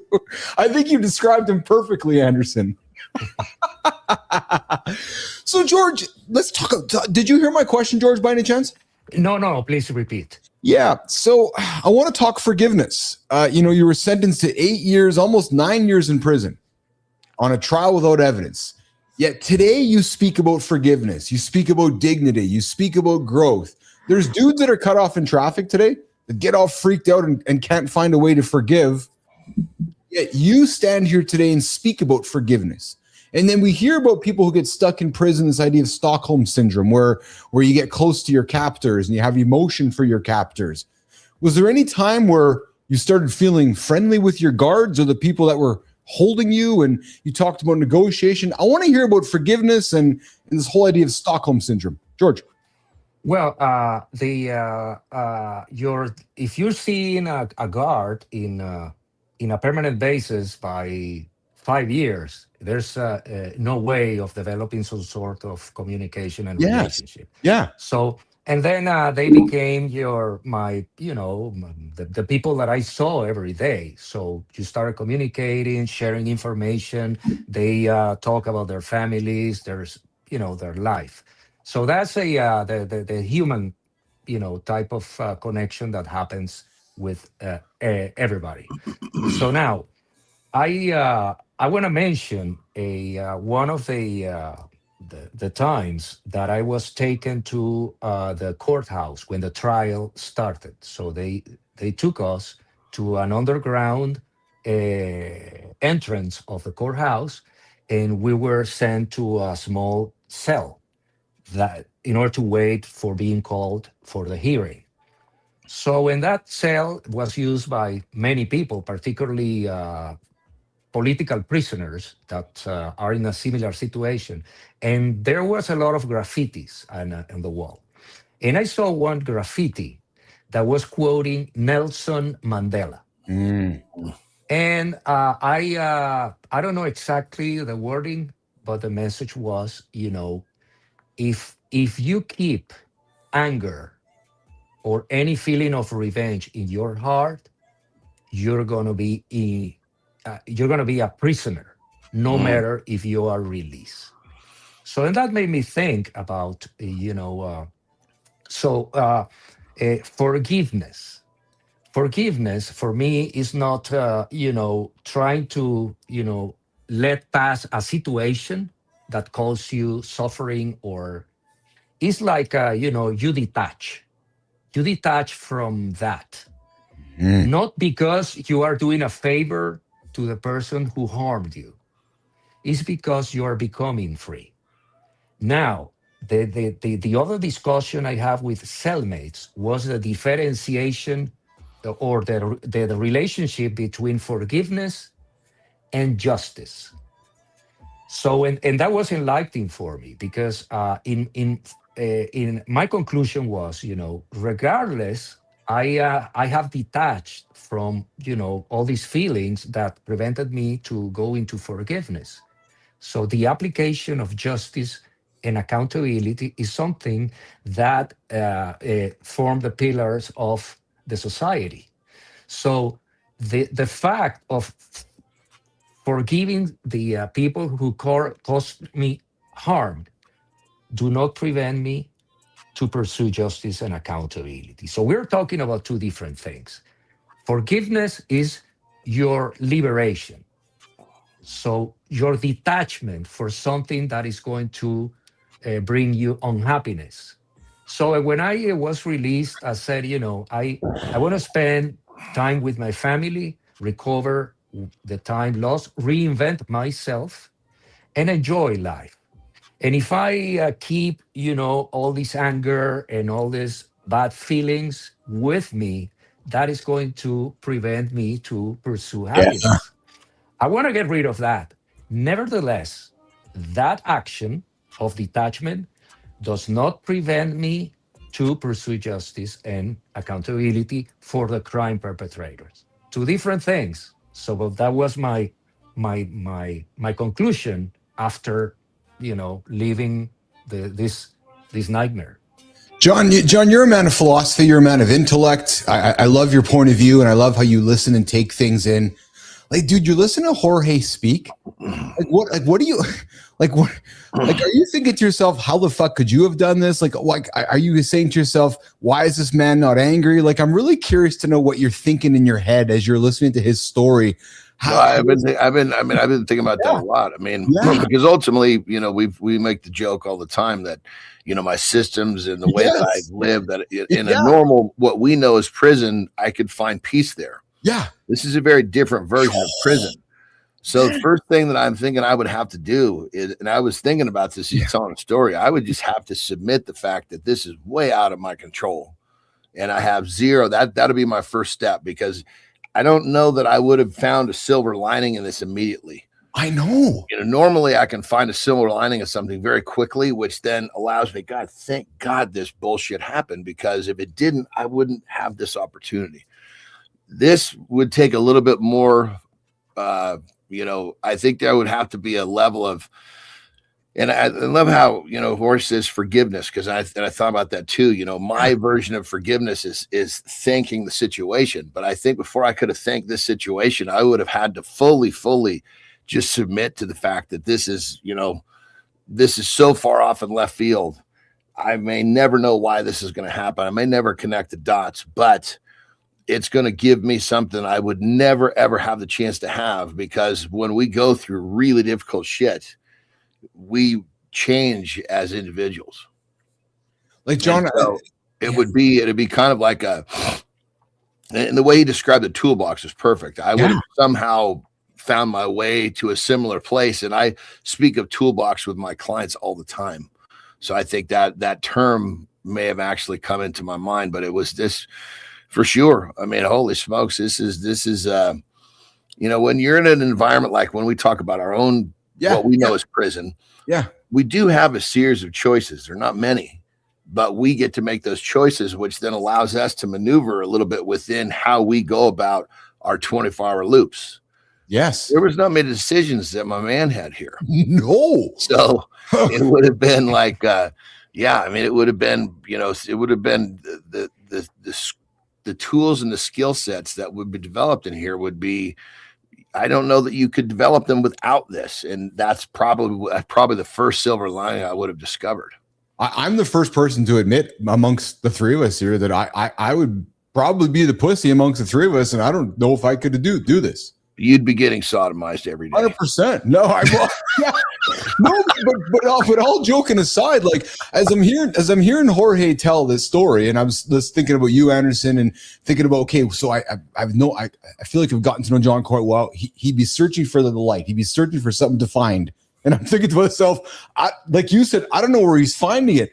I sure fucking not finding it. I'm like, okay, just kill me. And I'm not trying to be dismissive, George, of the seriousness of the situation, but I'm having a hard time wrapping my head around like your whole experience. Hey, Rico has a question for you. Would you ever go back, or have you gone back to Venezuela? Well, legally, I am not allowed, and let me explain to you why. Not because of security reason and common sense, but I'm not going to go back. Not even common sense. Yeah, this is part of the evil behavior of that regime. So we went. Was that the Maduro regime? It was Maduro, wasn't it back then? It's the Maduro regime. Yeah. So I was released as a result of a negotiation, a prisoner swap. Yeah. And that was the true reason of the imprisonment. So they wanted to have Americans as hostages in order to be used as an instrument of coercion. Yes. And international policy with the United States, meaning that we were bargaining chips to be negotiated like human commodities. So that's what happened. So when that happened, that was the time of the Biden administration. So the legal instrument used in the U.S. was a presidential pardon. Mm-hmm. We were exchanged by two nephews of Nicolas Maduro and wife. That was sentenced to about 14 years of prison because of drug dealing, drug trafficking. So the instrument that was used in the U.S. was a presidential pardon. Wow. That means that, that sentence is taken away. Yeah. They're still guilty, but the case is over. In our case, we were, myself and the other Americans that were released at that time within the exchange, there was an order from a judge who was handling the case. And the other said, they are taken out of the prison. At that time, I was at the El Helicoide prison, which is notorious because of torture practices. And I am at a disposal of the court. So, and that's it. So legally, according to the Venezuelan legal framework, so at any moment I can be called by court. So I am supposedly not allowed to leave the country and present myself to court whenever needed. So, but the only benefit was that I was excarcerated or taken out from prison, and I can be somewhere else. So that means that I can be easily put in the red code of Interpol or being requested by Venezuela. But the truth of the matter is, if I go back to Venezuela, there is a very high possibility that I can be incarcerated again because of this. So I'm not a free man according to the Venezuelan law. That's the point. So how did you feel when that operation unfolded a few months ago and you would have opened up the news and saw Maduro in handcuffs being escorted to the DEA in New York City? Well, you know, it's that was a question at that time. But like your emotion, like I got to think your emotion was like, yeah. Well, I was very emotional portion, obviously, but my first thought at that moment was justice has been applied. That was my first thought. So it was, you know, also I thought in cause and effect. So the law of cause and effect, that is the basis of some of the ancient philosophies and religions, such as Buddhism. So you have karma, and you have positive or negative karma, and you're going to face the consequence of your actions. So when I also, my second thought was, after thinking justice has been applied, the second thought was, you know, this is a result of this individual karma. So that's the proof of the concept in some way. So as similar as feeling anger and that attachment to anger that prevents you to forgiveness, the happiness of seeing somebody in disgrace, regardless is because of a karma, is also a way of being attached with, you know, lower passions. yeah. So I don't want to be attached to that. So he's dealing with his own life. I have to deal with my new life, my family, and my reinvention, which is more important for me. So now he's collecting his bill. Karma's a bitch. George Toledo, myself, and John Anderson this morning. George, as we wrap it up with you, brother, how can folks find you, engage you? Man, I've thoroughly enjoyed hearing from you today. I feel like I got a million more questions for you, but where can folks engage with you? 1,775 days, is that what it is, George? Yeah, so that's the website of my book. Now I'm engaging. I'm trying to convey my message, and I think that is my mission. You know, to tell the story and see if my story can help others to cope with tragedy and adversity and extract value from that instead of letting you die. So my book, that is a website, 1775days.com. I'm in Instagram, Facebook, YouTube. So you type my name and you're gonna find me. I am currently working on my audiobook, putting music. Also, it's going to be a lot of original music. I'm a musician as well, and that's part of my reinvention. And I am releasing soon the Spanish version of the book as well. So I'm touring the book. So I'm on the road and trying to convey the message. That is my mission. Wow. After coming alive from that hell. What a story. Anderson? That's exactly what that situation was supposed to do for you, was turn you into somebody better and turn you into someone that can help others. That, you were strong enough to go through that situation, and many people think that they're in that situation, but they're really not. And they're going to look at you and go, fuck, I guess I need to pull up my big boy panties and try a little harder. So, people like yourself were needed, brother. Keep this shit up. We need more people like yourself. Thank you. Appreciate it. George Toledo, thank you for joining myself and John. My pleasure. We had a lot of extra time with you today. I'm very grateful for your time. I'm very grateful that you shared your experience with us. And I hope you'll come back and join us again sometime, because you are an inspiration to... I got nothing to worry about after hearing what you've talked about today. Seriously. Seriously. Anybody who's bitching about their problems today, Johnny, at least listen to the conversation we just had with George. Yeah, that's clearly his message now. Yeah, absolutely. George, enjoy your day, okay, bud? 1775days.com. George Jalita this morning on Mornings in Lab with Keith, John, and friends. Hey, Johnny, you remember Chad Ochocinco? Remember NFL player Ochocinco? I think we talked to Pac-Man Jones last week. If you're an NFL player, how do you not remember? Dude, I found something really awesome with Ochocinco. Jimmy, there's some words of wisdom, man, for anybody who's thinking, listen to this. Private? Yeah. I ain't flying private. Spirit. Put me on Spirit. Exit row, window seat. That's all I need. Long as I get from point A to point B. I don't need private. Athletes more so. If you can get to a point in your career where your name becomes bigger than anything you can purchase, there's your value. Wow. My name itself, Ochocinco at one point, even still to this day, is bigger than, why am I driving a Ferrari? Why am I driving a Rolls Royce and I'm Ocho? Oh, we talk about jewelry and watches and chains. Never bought real anything when I was playing. Never. What was the point? I went to Claire's. Yes. For what?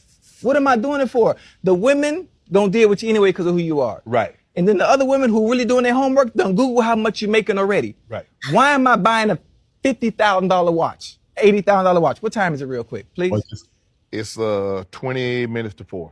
How much that cost me? It didn't cost you nothing. Because time is free. So what I'm paying for? Right. For what? I'm Ocho. What's the point? Right. There's nothing I can buy that's bigger than my name alone. So it made no sense. But everybody's caught up in image and looking a certain way and being rich. It's me. I love that. Johnny, that's awesome. Isn't that awesome? Because we get so caught up in what things look like. Well, right? You know what I'm curious about? Well, let's ask Grok. So I'm just curious. I mean, it's if he actually did, was smart with all his money, sitting on a really fucking good position.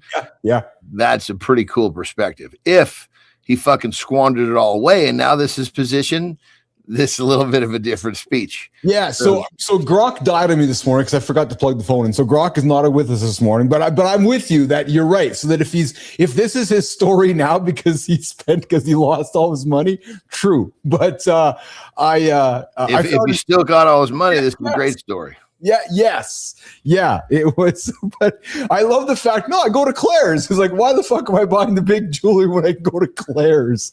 Well, but is he going to Claire's now? Well, and not going to Claire's before. Yes. That's the question we got to ask here, because someone that changes their name legally to Ochocinco doesn't strike me as a guy who's saving all his money. I would. Well, so here we go. Machine Gun Kelly. Ask fucking you got different shit on your phone. Ask your phone, right? Hold on. Let's do it. You've got all these crazy fucking. Yeah, let's ask Grok. Actually, hold on. I'm gonna go Grok here. Hey Grok. So did Chad Ochocinco blow all of his money, or does he still? Did he blow all of his money, or did he? Has he been quite responsible with his money?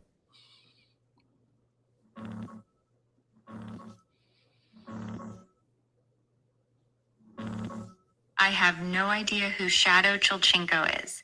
Doesn't ring any bells. No, Chad Ochocinco. NFL player. He's been really responsible with his money, the opposite of blowing it. Chad Ochocinco made about $49 million in the NFL, but says he saved 80 to 83% of it. He lived super frugally, even sleeping at the Bengals stadium early on to avoid rent. Flies Spirit Airlines, wears fake jewelry from Claire's, and still drives an old car. His net worth today sits around $12 to $15 million, which is solid for a guy who retired years ago. Dude's a walking lesson in not trying to impress people. There you go. Yeah, and even Petro has a comment there. Petro says that, Chad Ochocinco Johnson has an estimated net worth of $50 million, despite earning nearly $49 million during his 11-year career. His wealth reflects significant post-retirement income from media ventures. So, yeah, maybe there's some truth to that. Making some right choices. Making some right choices. Yeah, absolutely. Hey, Jimmy, you got a little vintage spot for us? I think we're gonna go to Pizza Hut, eh, Jimmy? Yeah, check this. Oh no, Cheese Whiz. Oh, so here's one thing. I know it's processed, but I gotta tell you, man, I did have a Cheese Whiz issue for a while growing up as a young man. I love my Cheese Whiz. I've never fucking had Cheese Whiz. Seriously, your entire life, ever? No, there was no fucking way my mom was gonna put that in the house. Oh yeah, there's a block of fucking cheddar cheese in there. Yeah, not that. My family had Cheese Whiz, held Velveeta cheese. That was a big part of my mom and dad's ingredients. Cheese Whiz. Velveeta. Yeah, you remember Velveeta? Oh, fuck, man. Yeah, the Velveeta cheese. Oh, yeah, absolutely. I also remember this. Hey, John, this is a crazy one, man. Before you go,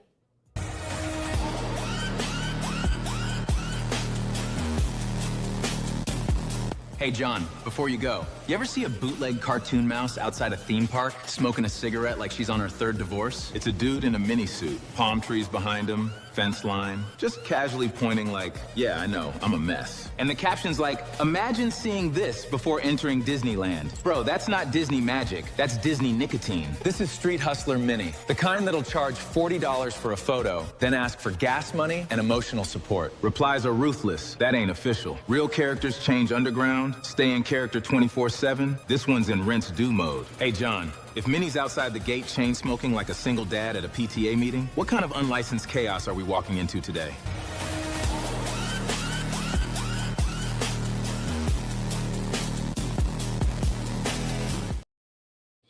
That makes perfect sense, brother. I mean, let's be honest. Who the fuck, what type of character or person do you think is going to fucking stand inside a mouse outfit all fucking day and trade their time for money? That guy buys cigarettes, lottery tickets, regular Coke. This is anybody that thinks, well, that's weird, doesn't fucking get it. I know that. Well, that's just it, right? That's exactly. It's actually par for the course. I'm surprised he's putting the finger up. I'm surprised he wasn't smoking with the head on his head. Well, I'm sure if he figure out how to do it, he probably would. Fucking crazy, man. Petro says 15 million to 49 million is only 30%. Yeah, so Ocho's done somewhat of a good job. There's no question about that.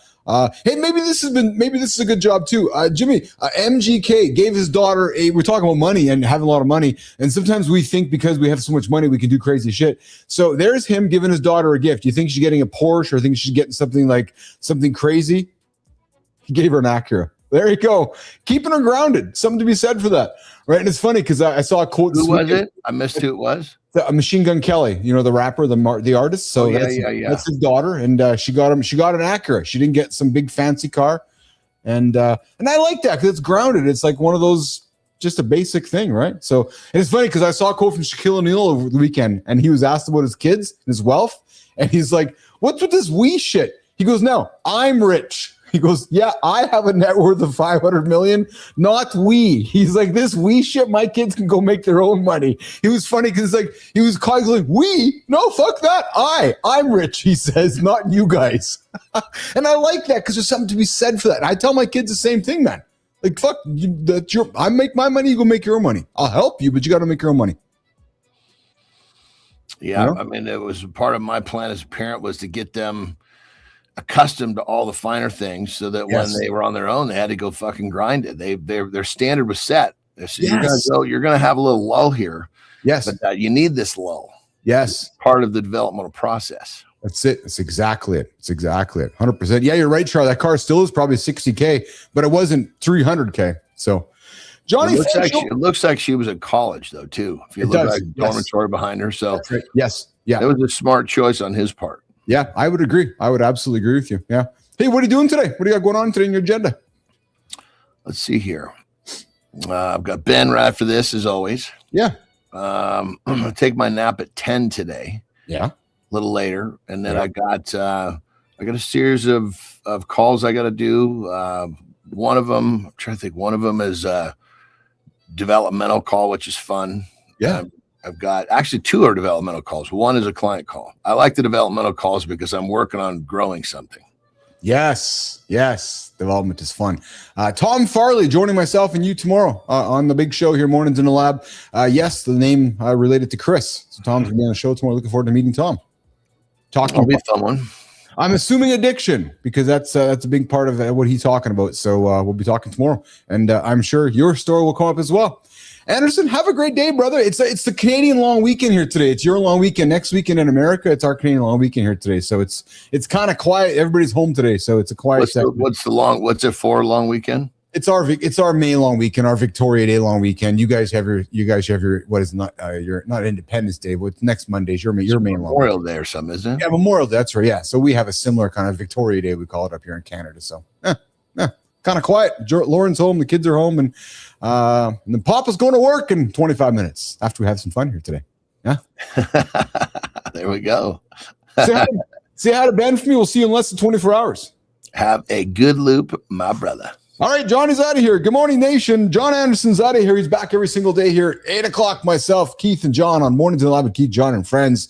All right, in 50 seconds, I'm going to come back and get into a monologue that leans into this idea that live streaming, what we do on this show every single Monday through Friday, well, it might be, some of you guys might be treating it as a toy. Yeah, what live streaming is growing up. It is not a toy.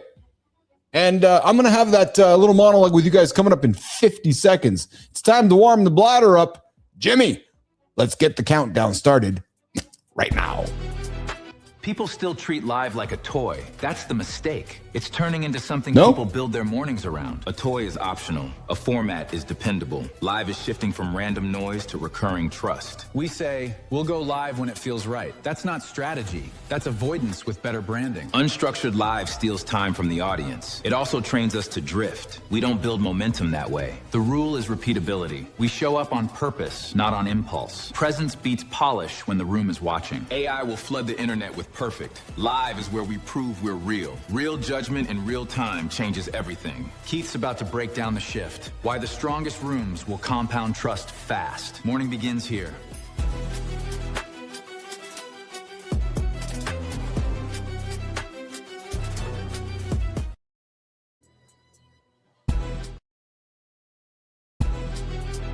People still treat live like a toy. That's the mistake.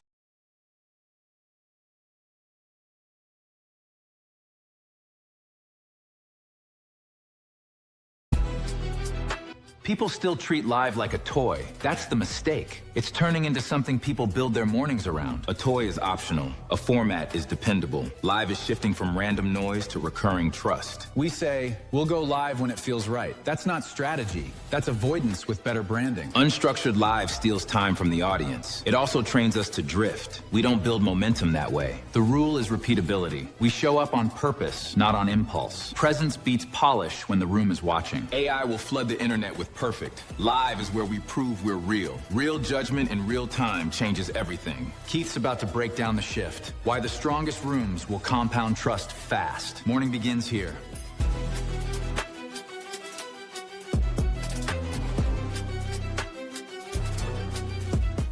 So here's what I think people are missing. I don't know. I know that we're doing the live stuff, and we do it every single day. And it's clear to me that live streaming is absolutely growing up.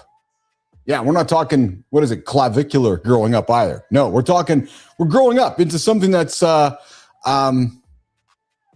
significant, something that's repeatable, something that is that shows up on a daily basis in a world of non-viral type content. And I don't mean viral being bad, but I mean this idea of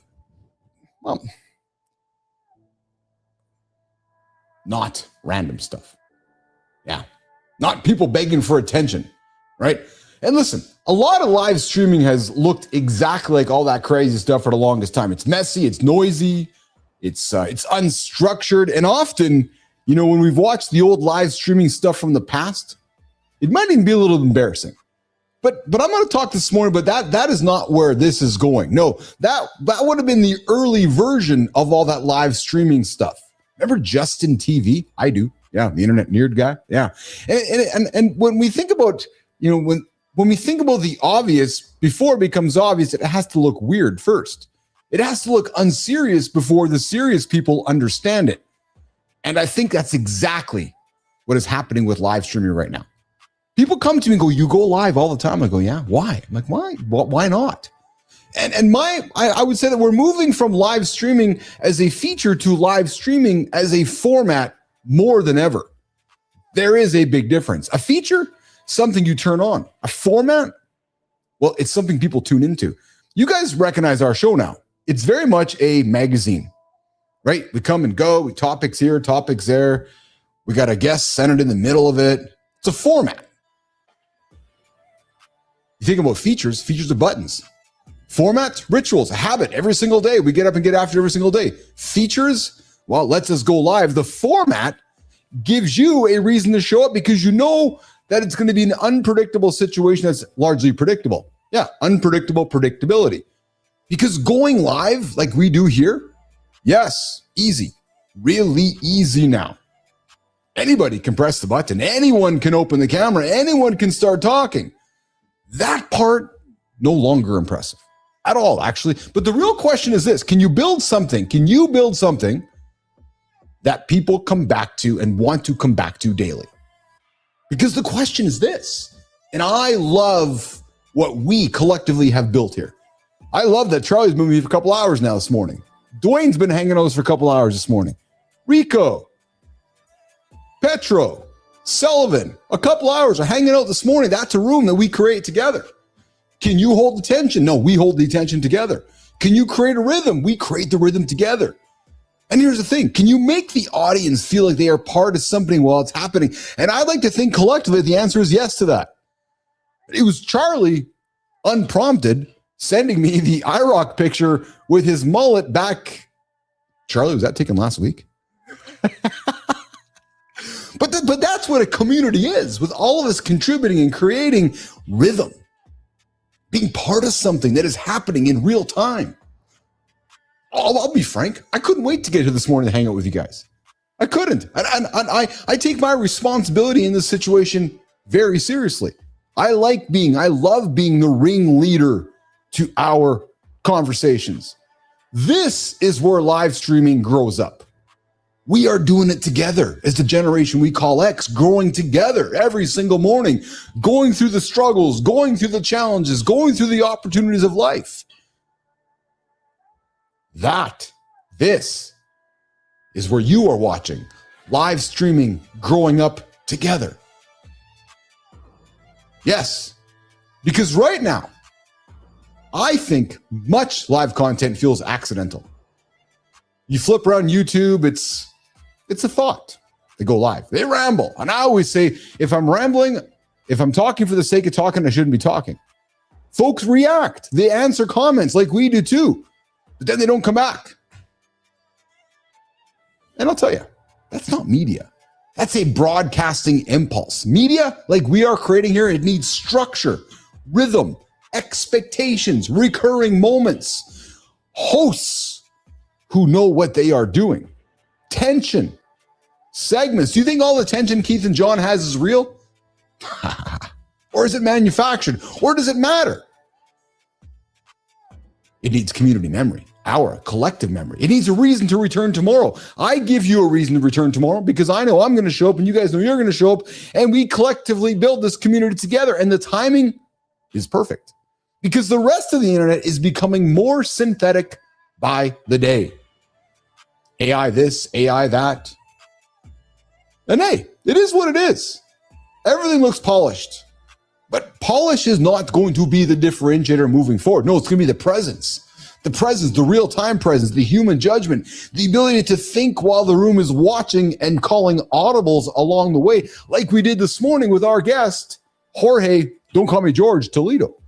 The ability to listen, to react, to adjust, to laugh, to call something out and keep the energy alive. I got to tell you, it's not easy. I know we make it look easy, but it's not. That's not a toy. It's a skill. It's a skill that I've practiced every single day with all of you on this show because live has something edited content does not have. In good time, you know what it is because you've called it out regularly. It's called stakes. Something can go wrong. Actually, something largely does go wrong, and that's okay because it's live. Because I know your life, like my life, is not perfect. Something goes wrong largely every single day. Something can surprise us, like being arrested for 1,775 days and put in prison, like George Toledo was, out of the blue. That moment that can happen that nobody planned. The audience can feel the shift in real time, as George shifted our conversation many times on today's show. That is powerful stuff. Could you imagine, Nation, could you imagine if today's conversation with George was a recorded, edited podcast? Like, could you imagine how entertaining it probably would not have been?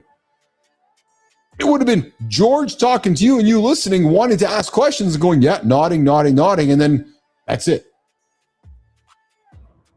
I got to tell you, man, when we as the audience feel the room shift in real time, it's powerful. Watch what happened this weekend on Netflix, this last weekend with the fight. That's why sport still matters. What? 17 seconds, it's already done live. That's why live radio mattered or still matters. That's why live television mattered or still matters. That is why a great conversation still feels different when you know it's happening right now. Everything in the world now is content. Everything in the world now is clips. Everything has become something we can consume later. And I grew up with a microwave like all of you did. I get it. I love the convenience. But you know what? It's also quite disposable. Because when everything becomes a commodity, when nothing feels like it has to be attended, well, you know where to find us every single day at 8 o'clock, right here. Because live changes that. Live brings back the attendance. Live brings back yours, mine, our collective presence, bringing back the feeling of being in the room before the moment disappears. You know what I love about live sports? It's not so much the sporting event itself, but it's this idea that I know that the people that are watching it with me are all alive and awake, and the announcers. There's nothing like watching a sporting event late at night, knowing there's thousands, maybe millions of people in that moment together, watching it live. There's nothing like that. The presence, being together. It's like the morning, waking up in the morning. Because mornings are not just another content slide. No, we wake up together. Yeah. Mornings are not just another content spot. It's where we collectively set the tone for the day. Our habits begin, where our attention is most vulnerable, where our first voice still matters. And right now, who owns your morning? I will bet it's probably the feed. It's probably your inbox. It's probably some headlines, some outrage, some algorithm that you're like, fuck, man, why am I getting served this crap? Well, I don't know about you guys, but that is a terrible way to start the day. So what do? We created Mornings in the Lab. Yeah, an opportunity to go live, an opportunity to build a better morning room, a better room together, a live room, a recurring room, a place where you or me can spend time growing together. That is what live streaming can become. Not random, not chaotic, not just somebody talking at a camera. While there's good at that, like I'm doing right now, but a designed experience, a new kind of morning media, human-led, AI amplified, character, community, built around one thing: trust. Trust and authority, repetition. Knowing I will be here, Maddie will be here, Cheryl will be here. The morning we're supposed to be here. And here's the thing also that I like to laugh at. People laugh at early behavior. Oh, look at those guys trying their shit. Oh, look at those guys trying to do their thing, being all dismissive. Then the behavior matures. Then the formats improve. Then you're like, wait, what? They're making money? Yeah, because the money arrives. And then you look back and go, wait a minute, holy shit, man. Wasn't that obvious? Yes, because the category was obvious. And then, Jimmy, I heard it when I built the moderation business. Oh yeah, I saw it coming. Fuck, man, really? Then why didn't you do it? Guys, live streaming, like me and Cheryl and Maddie that we do, it is in that transition right now. And it is moving from chaos to structure, from feature to format. That slow bridge, right? From creator tool to media infrastructure, from random attention to recurring trust. And I'll tell you right now, I have no desire to sit back and watch what happens from the sidelines because that's of no interest to me. I want to build inside of it. I want to build it. That, my friends, is what we are doing here. That is what Mornings in the Lab is. It is not just about going live. No, too small for the handsome chief. Creating a format, a live format, a brand new morning format, our morning magazine, A format built around trust. A format built around authority. A place where human hosts, AI characters, live conversation, guests like Jorge Toledo stuck in jail for 1,775 days in a Caracas, Venezuelan prison. What? Recurring segments like Morning Focus, like the Morning Loop, and Daily Rhythm, collectively coming together. What we are creating, nation, what we are doing together is a very different thing. And I know it's early. You guys all know me well enough to know that I like early. Because early is where that opportunity is hiding. Just around the corner that nobody can see because nobody wants to read a little extra. Obvious? Fuck, man. When you're looking at the obvious, it's already too crowded. When it's obvious, it's already become expensive. When it's obvious, it's already owned by somebody else. So I bring it back to how I started. People still think that live streaming is a toy. I'll just go to the podcast. It's easier. And when people are drowning in things to watch later, the media that makes them want to show up now is going to matter. That is the future I see that I am building with my colleagues here in the lab. Not live streaming as chaos, live streaming as a structure. Not live streaming as some creator going live streaming as a network. The Mornings in the Lab network, the Live Authority network, a room, a ritual, a habit, a place where people like you and me, all of us from a generation that we call X, can return to. Content that I grew up with, content that I know you yearn for. I know, like you, when you wake up in the morning, you're like, where's that shit that I grew up with? Why can't I find it anymore? Why is it all the rage bait out there? Can we just not all get along? Can we not just kind of pretend we're not left, pretend we're not right, but kind of come back to the middle a little bit? Can we just try that? And can we not just lean back into some of the morning radio, morning conversational stuff that we grew up with? That is what we are building here. And by the time everyone else on the planet realizes that the strongest rooms will already be built, those habits that we are creating together are already going to be formed. The trust that we are building will be compounding.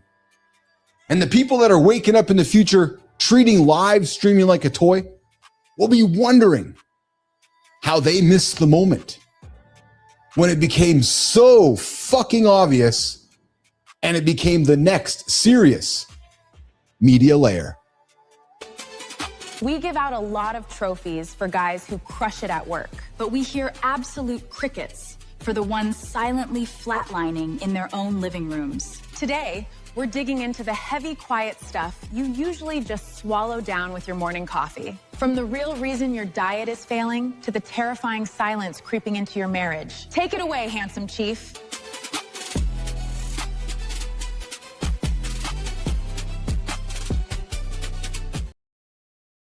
I love you too, Dwayne Whitaker, my buddy from another mother, my brother from another mother. Dwayne, we got to get you back on the show here in the future, there, brother. Good to see you, pal. Good to see you out there. And of course, I got my other favorite Whitaker out there as well, with Shake and Cheryl. Cheryl Whitaker. It starts with Joy every Wednesday, 8:30 on our live network, the Mornings in the Lab Live Authority Network. Hey guys, over on the Late Night Date Night podcast, I like that. Over on the Late Night Date Night podcast, a husband dropped a massive truth bomb.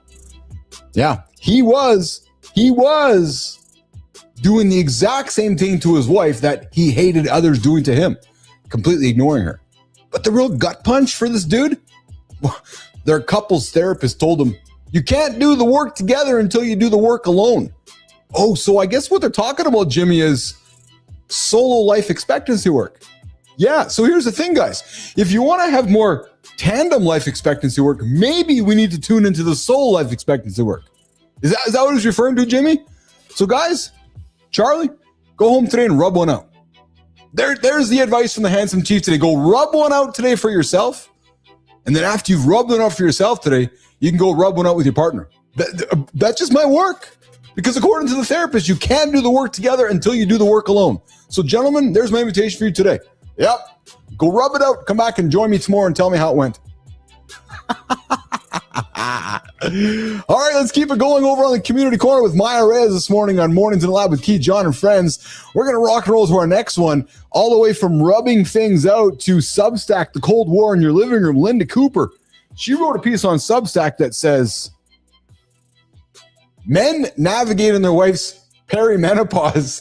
Oh my God. And it completely flips. You know, I think we might be wanting to have these conversations, men. Yes, all of us, at least twice a day. Hey, Charlie, in the IROC? Hey, Charlie, you ever rubbed one out in the IROC? I'm curious. Yes, Charlie, that's the kind of conversations we want to know here, Charlie. Charlie's rubbing it out on the IROC. But Cooper over at Substack says that men navigating their wife's perimenopause, completely flipping the script, saying that when a husband pulls away, he's just an indifferent jerk. Well, Cooper calls it bullshit. Now, she argues that men who stop trying aren't cold, they're deeply depleted.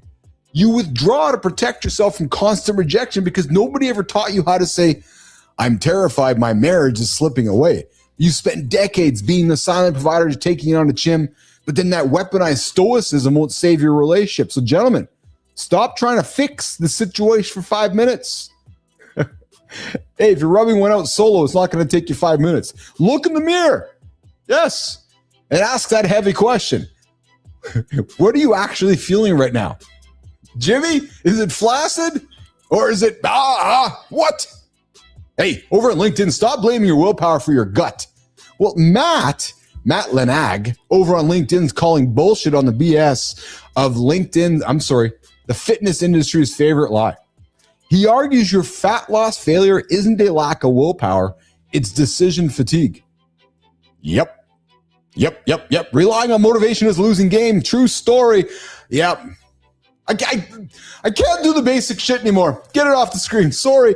You know, I was, oh my God. All right. Speaking of illuminating choices, here's where I got to go with this one. I was talking to somebody on the weekend about their LinkedIn profile. Don't ask me how. And they showed me their strategy. And I was looking at their strategy and I was like, what the fuck, man? Are we in 1978? Like, what is eat Wheaties? Go to sleep? I know those things, but we're actually making content like that. And then she showed me her takeaway. And guys, it was made with fucking Microsoft Word from 84. I'm like, dude, what are you doing? I don't know. Anyways, hey, Maya, speaking of eliminating choices, if you had to eat one exact, Jorge, we didn't ask Jorge about what he ate. If you had to eat one exact meal every day for the rest of your life just to avoid decision fatigue, what the hell are you eating? Maya Reyes. Spicy tuna rolls, Chief. I could eat them for breakfast, lunch, and dinner with zero hesitation. But honestly, the decision fatigue is real. We burn so much mental energy agonizing over the small stuff that we have nothing left for the heavy lifting. Look, whether it's your fitness or your marriage or figuring out why you feel so disconnected, the common denominator is you. Pick one area this weekend where you've been coasting on autopilot. Strip out the noise and just deal with it. See you guys in the lab next week.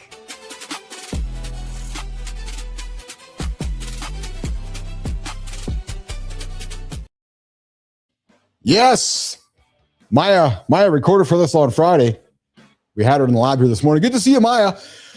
Man, what a fun show here today. It was, I gotta be honest, it was, I don't know if it was different, but I think the show had an impact on me today. No, not think it did, actually. I'm still processing the guests that we had. 1,770 days in a Caracas prison. I could not have done it.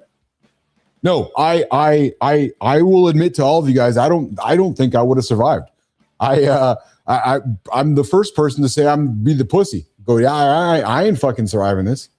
And I know nobody wants to admit it, so I'm going to be the guy walking up front saying, yeah, I'm going to be. I do not think I could have survived that situation.